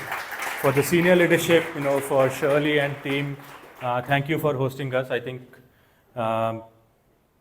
hosting like local community meetups, developer community meetups, it shows what the culture of learning at the company is, and to share. Of course, we all learn through sharing as well. So the fact that we are here on a Saturday morning to do this, and their leadership team is also here, it speaks volumes of how they encourage learning. So thanks again, Tiger Analytics team. All right, everyone scanned the QR code. Everyone reposted. Okay, awesome. Okay, how many of you here are students? Not many. Okay, how many of you are working professionals? Of course, the remaining set are working professionals, assuming. All right. Okay, I'll take this off and let me put my slides in again. I'll try to keep this more of a interactive thing, because again, all of you or most of you here are definitely experts. Maybe I should speak like this, it's easier.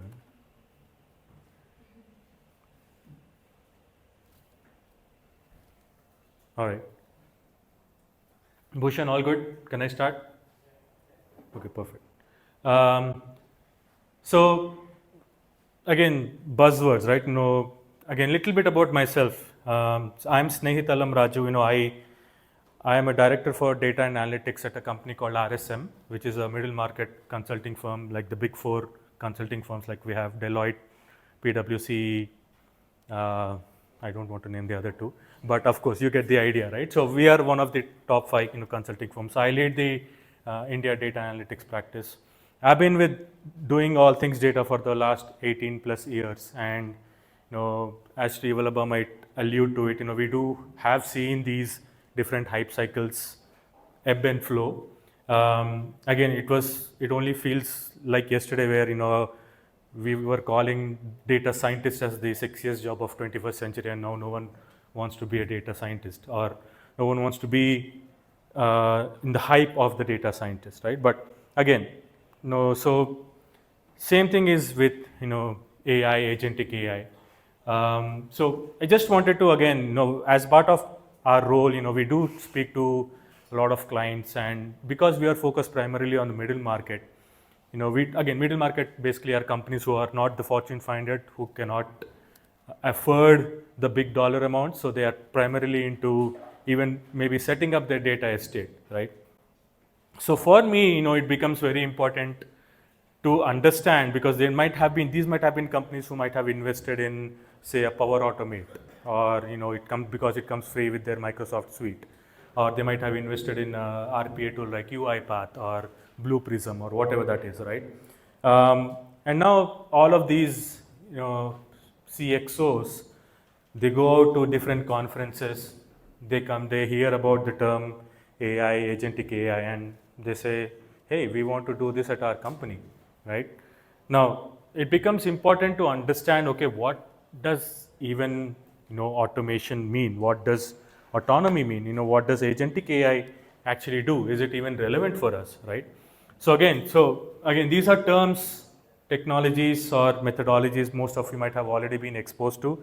So feel free to chime in if something I say might not make sense, or it's a different understanding. But we are here to learn about that topic for each other, right? So my aim was to understand, okay, now that we have robotic process automation in the past, now that we have agentic AI, what was the journey between the two, right? Is one still relevant versus the other, right? And how do we ensure that we as data practitioners, or we as people who might be touched at some point of time during the life cycle around these, are understanding what the differences are, right? So let's talk about the maturity model, right? And again, this is something that you will usually see as how the automation industry has evolved over a period of time, right? So first of all, we have, again, remember macros, they're still relevant. They were the first form of automation, right? In Excel, wherein it's a repetitive task. You write a code, you run a macro, and it repeats itself, right? Then came, of course, robotic process automation, RPA, wherein it talks about how we as humans, we design a standard set of repetitive rules for a system to run on a periodic basis, right? It can just be one task, same, you have an input, you have a rule, and you have an output, and that's RPA for you, right?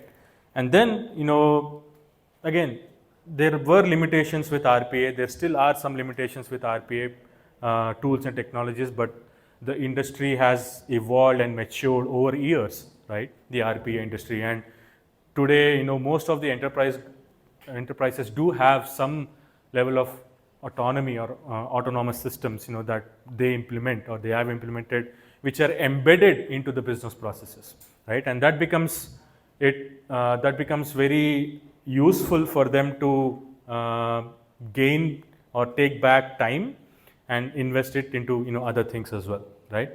There is still some level of autonomy, but it's primarily done by the humans, right? So then came the AI models, right? Language models are called LLM models, which of course introduce AI as a part of the automation process. They still lack a little bit of autonomy, but they are still like single task, right? You have an input, you have an LLM or the brain, and then you have the output, and that's what you call as the agents, as we all speak today. And then we have matured over to more agentic AI systems. And again, a lot of people try to use these terms interchangeably, right? AI agents, agentic AI, right? So we'll try to unravel a little bit of what the differences are between the two, and of course, I'm hoping that you'll follow along, right? So where did actually RPA hit a wall? What was the even need for companies to go beyond robotic process automation, right? RPA is very highly structured. Think about say an invoice processing tool, right? There is a rule. You say, okay, if an invoice crosses say 30 days of payment method, you trigger that so that an email goes out to the customer or an email goes out to your department. That can be just one RPA bot, and that runs periodically on a daily basis, and then it looks at the input, looks at the rule, generates the output, right? But imagine the way the RPA tool has been configured. Imagine the name of the invoice date changes to payment date. It is not intelligent enough to understand that, okay, it is the same date.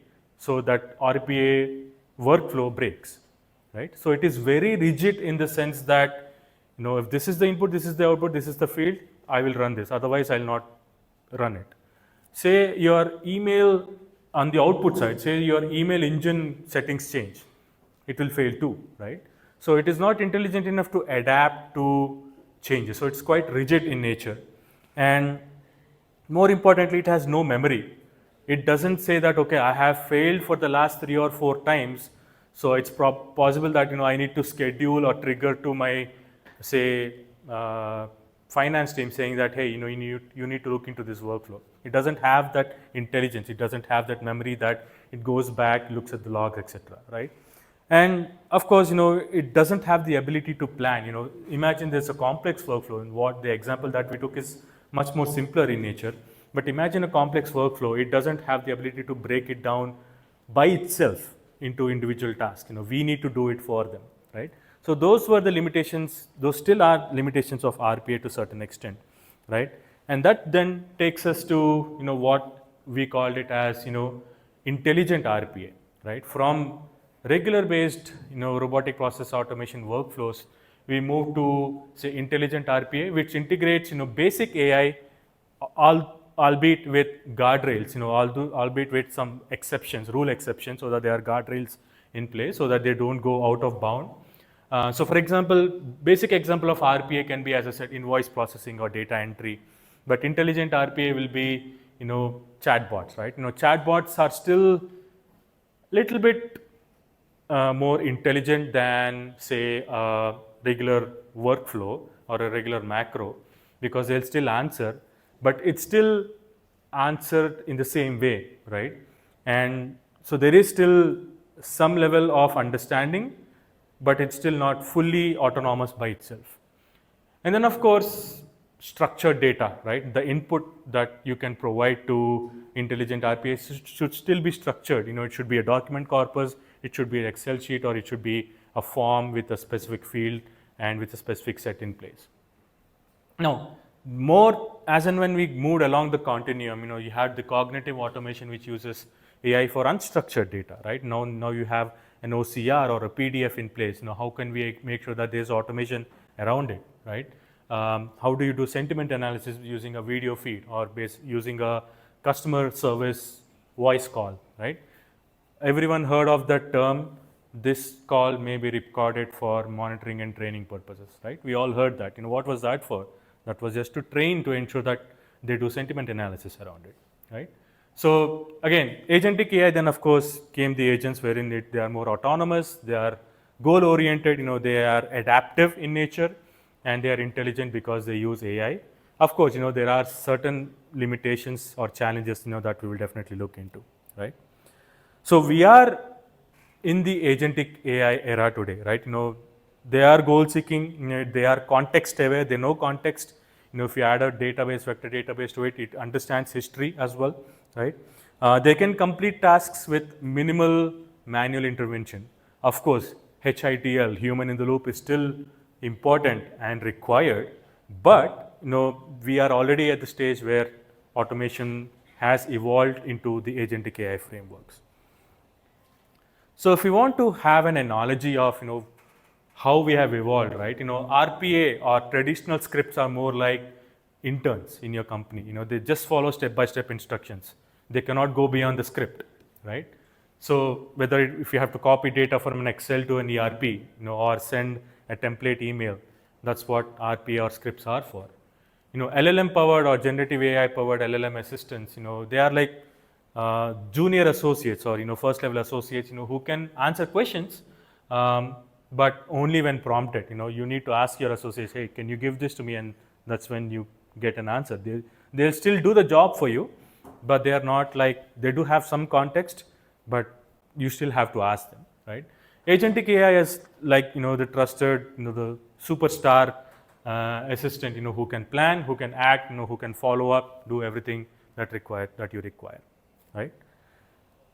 So again, little bit more around what the limitations of RPA are. We talked about how they are static, how they are deterministic, in the sense that it's just, if this is the input, then follow this, if not, then follow this. That's typically what RPA does for. It's more for structured, repeatable processes. And believe me, 70% of companies out there are still at that level.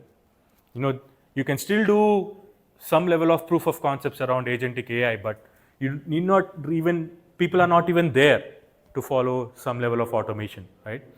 So again, as I mentioned, a slightly changed input layout, an RPA workflow will crash, right? It doesn't have understanding, it doesn't have memory, it doesn't have adaptation, it doesn't remember, past cases, It can't summarize an email, it doesn't understand language per se, right? An LLM can summarize an email, but an RPA bot cannot, right? So it cannot interpret a support ticket, it cannot read through the language and say, is the user frustrated, or is the user saying that, oh, this is a repeatable process. It cannot do that. It will just look at the ticket, look at a specific field that you configured it for the workflow, and does an output, that's it, right? So, it doesn't do orchestration across systems, and this is something where agentic AI does so well, right? If you have to integrate multiple systems together and automation across multiple systems, RPA cannot do that, right? It can probably do it, but again, it comes with limitations around what we talked about, being static and being not adaptable enough, right? So it is clunky, it is fragile, right? And that basically then took us to agents, right? So imagine, we have something like, what is the square root of the birth date of the founder of iPhone, right? This is a very hard question for a traditional conversational bot, but an AI agent can easily answer it, because it has context, it has memory, it has access to external tools, right? It has access to a knowledge database, right? So it can do that for you automatically, right? So what the AI agent or an agent typically does is, it has the ability to decompose an input, right? It will break it down to individual tasks. It will talk about, okay, who is the founder of the iPhone? What was the year of birth of the founder? What is the square root of the year of birth? So it can do that. It has that understanding to break it down to individual chunks and then come through to the answer, right? So again, it has tool use, it has memory, so it has context. So tomorrow, if you ask a follow-up question saying that, okay, what is the prime number which is next to the number that you just calculated, it does have context about, okay, what was the square root number and what's the next prime number associated with that, right? Get the context? So it has the memory, it has the context of what the follow-up question is or what the previous question is, right? So it receives, again, of course, most LLM generated agents, work through prompts, right? They can do self-reflection, they can do retry logic, because for instance, if an answer is wrong, and imagine we kind of, how everyone uses ChatGPT here, right? We kind of did this in the beginning when ChatGPT was still evolving, wherein we said, this is not the right answer, can you retry? And then it goes back and then it reconvenes again, it asks itself the question, and if it was wrong, it says, yes, I am wrong, I had a mistake. And then it gave you a different answer or a right answer, right? So it can do self-reflection, it can do retry logic, and that's what makes agent a little bit more powerful than what a traditional RPA chatbot is, right? So again, how does AI agents work? You have a user input typically as a prompt, right? You run it through a traditional language model. The language model then breaks it down into individual subtasks. Then you can use APIs, you can use external tools to pull relevant information based upon the input that the LLM provides. Then of course there's also an observation layer, right? The observation step, it basically is like a let's call it a middle step before the output, right? It observes whether it is even relevant to the question asked. The outputs that come from the tools are even relevant to the question asked. If it does not, it cycles back to another action. It cycles back to a different tool and gets the required output. And once it feels that it is closer to what the user input is, it gives you the output, right? So it is intelligent in nature that it has a feedback loop for itself, right?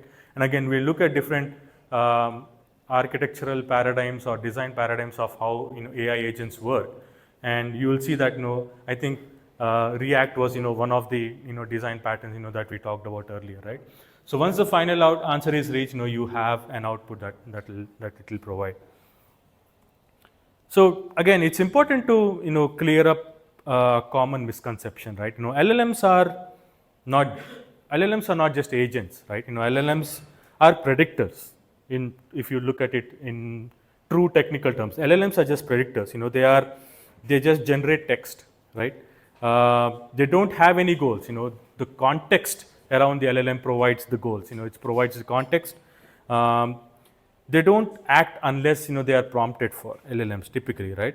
They need to be embedded into systems that can do all of this for them. They need to be embedded into a system that has a vector database so that it will give you memory and context, right? And again, you need more than ChatGPT to build an agent, right? You need to have those ecosystems around it. So each of the individual agents can act on their own, but if you need to have an overall system, that's where agentic AI comes into picture. So chatbots typically have some level of reasoning, as we saw earlier. Copilots or coding assistants, they do have external memory. They do have some level of reasoning, a little bit of tool usage, so they cannot typically connect to multiple tools. You have agents with guardrails, who can do some level of decision making, and then of course we have fully autonomous agents who can take decisions on their own. They can access tools, multiple tools on their own, and then of course they can plan. They can break down and plan accordingly. What the output should look like.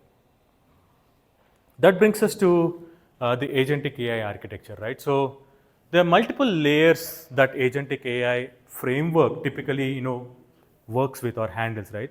First step, of course, is the perception layer. Perception layer is typically, think of it as when someone is talking to us, you take it in, you perceive what the question is, right? So that's typically your entry point into the agentic AI layer itself. So it handles inputs from say multiple data sources. It interprets the perception layer interprets the information.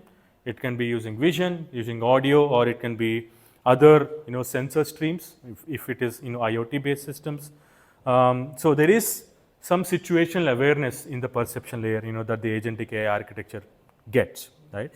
Second thing is reasoning, right? Once it collects all of the inputs, it then defines what the goals are, what the question asked is in the perception layer. And then it builds plans. It breaks it down to individual categories or individual sub tasks, and then it plans which tasks need to happen when, right? So again, these can be rule based, these can be model based, these can be perception based upon what your output needs to look like. Then of course there's also a memory or learning module wherein it adds context. It looks at the history. It makes sure that it is storing what the context of the conversation is, or what the context of the environment in which the agent is operating in, right? So it learns from past experiences. It can be short-term memory, it can be long-term memory. So when I say short-term memory for the session, or it can be at a user knowledge level, or it can be at a system level. So memory can be at different levels itself, right? So again, what the memory or the learning module does is it improves it over time, right? And it improves the performance of the agent over time because it enables or enhances the decision-making capabilities of the agent, right? Then of course we have the action layer, which is of course it can do a physical action or a digital action. Trigger a sensor, send an email. That's typically the action layer. I mean, examples of what the action layer can do, right? So it can interact with the outside world. It achieves its goals. It can manipulate devices, switch on, switch off a light, for instance, or it can send messages or send emails or whatever that is. Or it can also trigger the next agent as well. So in a typical agentic AI architecture, the agents typically trigger other agents, and the last agent in the workflow then typically has agent has an action in the physical world or in the digital world, right? Then of course there's a feedback and evaluation loop, right? Again, this is something that we all do, when we submit a ticket or an IT ticket, right? Once it gets resolved, we all get a feedback form, right? How did they do better? How can we improve over time? Taking feedback from your users. This is also something that agentic AI architectures are trying to start inculcating, and the feedback there is not just human feedback. These can also be agent feedback. An agent can provide feedback to its previous agent or the next agent as well to do better, right? And that's how everyone, if anyone of you here are from an engineering background, there's this concept of control systems, right? So it's a feedback loop. It goes back into the system. So again, different design patterns, right? This is typically, how you would design or how you would have AI think or act.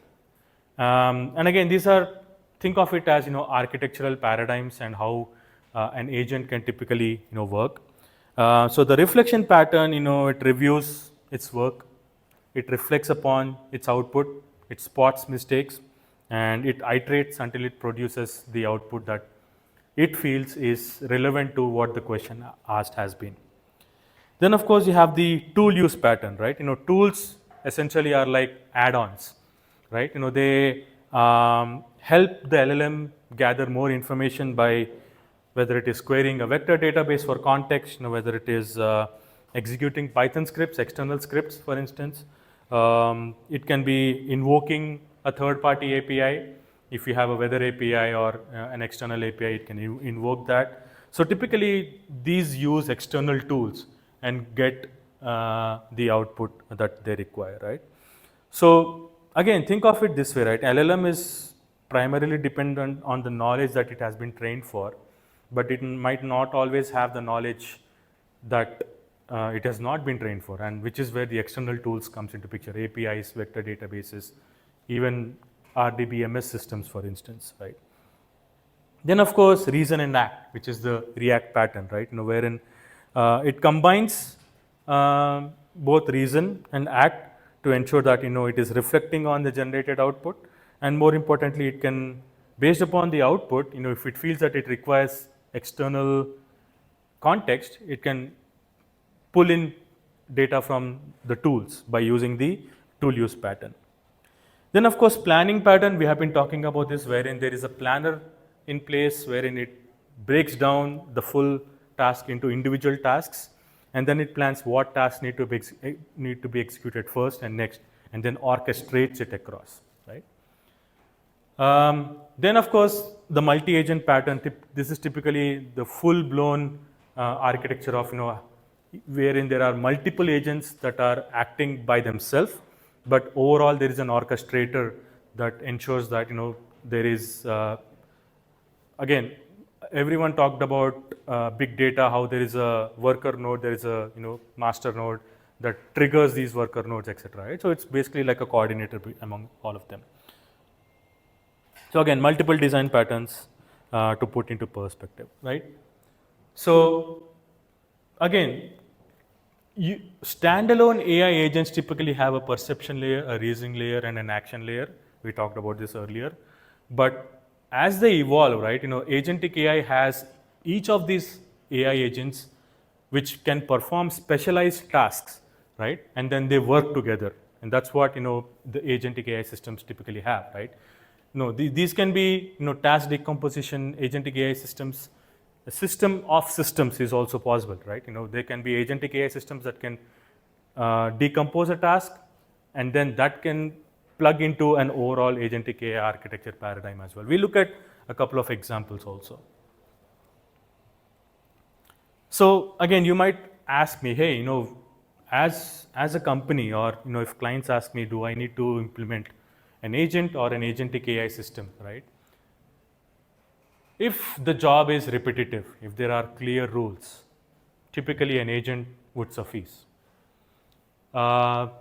Again, this would be primarily because there is some level of, there's always this thing about cost, right? The more complex your systems are, the more costly they would be. And then of course speed as well. The more components you have within your framework, the more time it takes. So speed to result also matters, right? So for example, if it is summarize the PDF and email me the bullet points, you don't need an agentic system for that. You just need an agent that can take PDF as the input, use the LLM, summarize it, send it out as an email.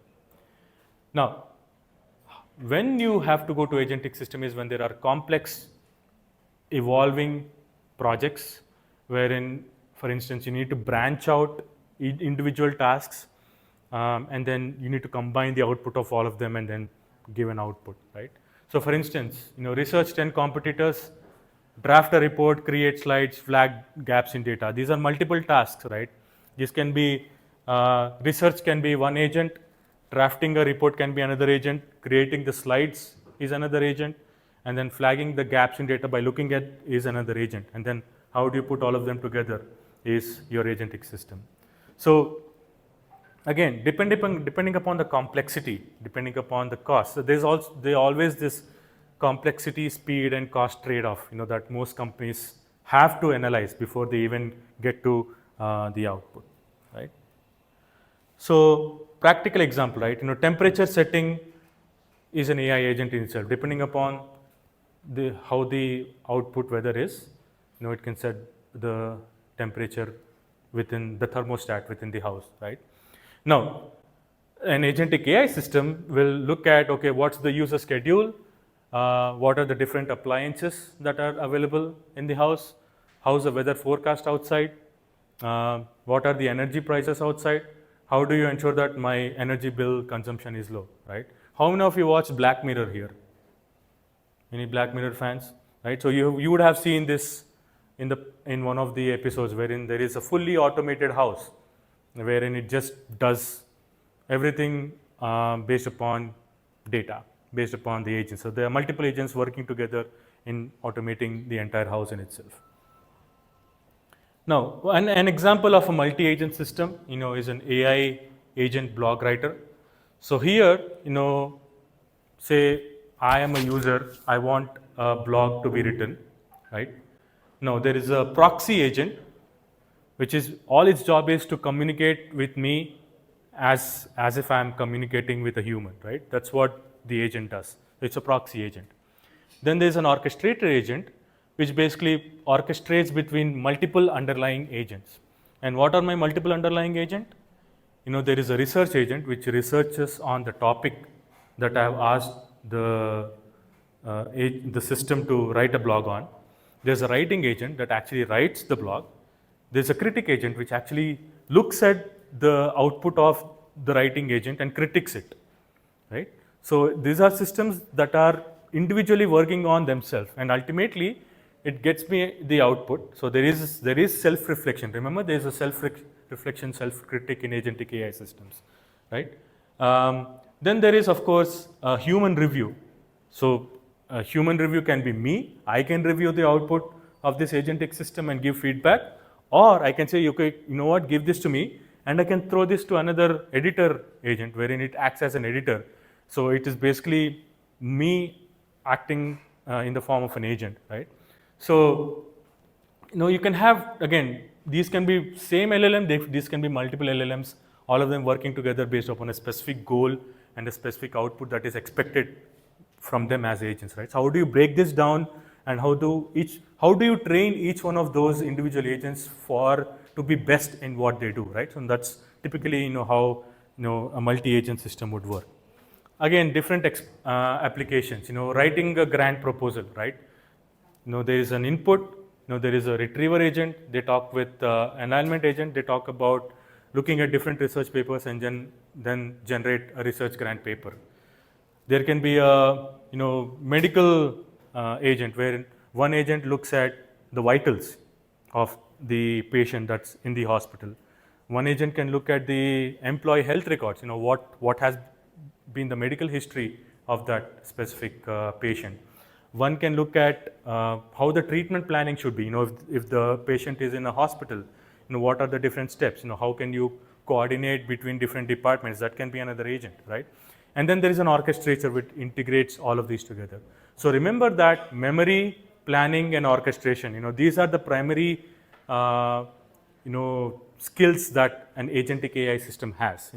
Which coordinates all these across these multiple AI systems. And then, of course, there's an incident escalation. This is typically something that we all see in our own companies, wherein I think one of the most low-hanging fruit that most companies are using to implement agentic AI is employee onboarding, right?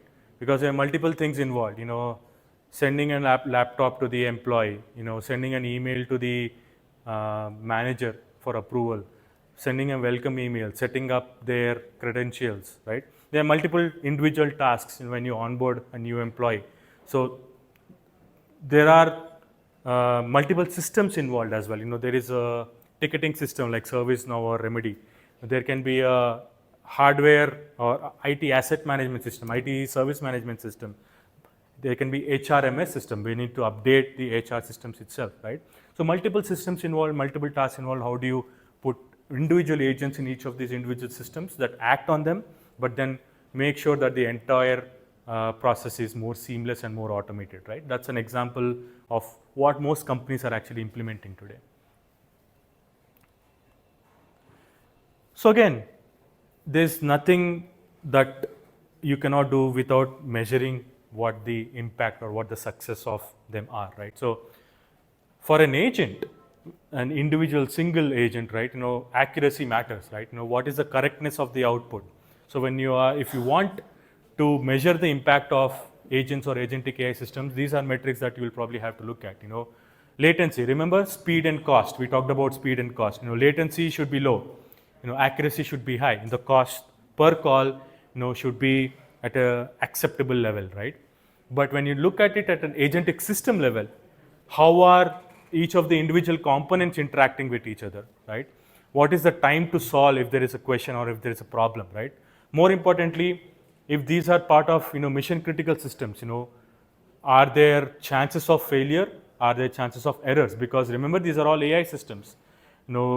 These can generate output that are not consistent enough. And I'll tell you a very simple example, right? We were talking to one of the companies, and their HRs wanted that, hey, we do a lot of internal HR connects with our employees, and most of it is frequently asked questions. We do have answers that are in the policies, but employees are lazy enough to go through the policies. So can we implement like a agentic system? Of course, they wanted an agentic system and not a bot. We said, sure, we can set up a proof of concept. First thing that they did was, so for example, there's a travel policy, right?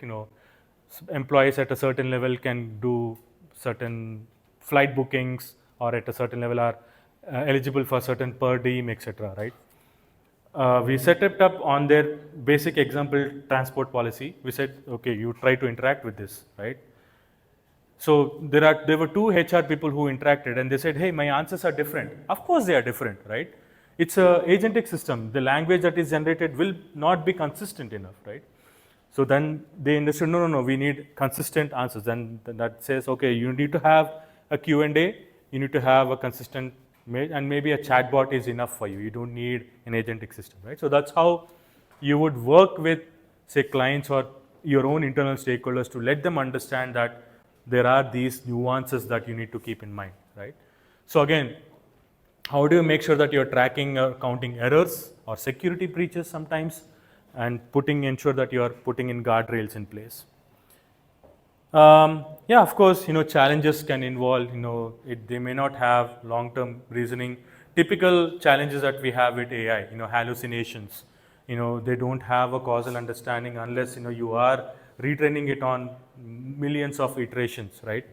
There can be trust issues, same thing as I mentioned earlier with regards to generating different outputs, right? Ethical challenges, governance challenges, these are typical, AI specific challenges that are also applicable to, agentic AI systems. So again, to summarize, right, let's say for instance, to summarize all of this, let's say I ask these three systems, RPA, the LLM agent, which is the standalone agent, and an agentic AI system. Book me a 3-day work trip to Bangalore with the budget of less than $40,000, right? Can an RPA understand that? No, right? An RPA can just do rule-based execution. It needs hard-coded steps. It says, go to this website, click on this, enter these fields, click on execute. That's what RPA needs, right? So all it can do is rule-based execution. Can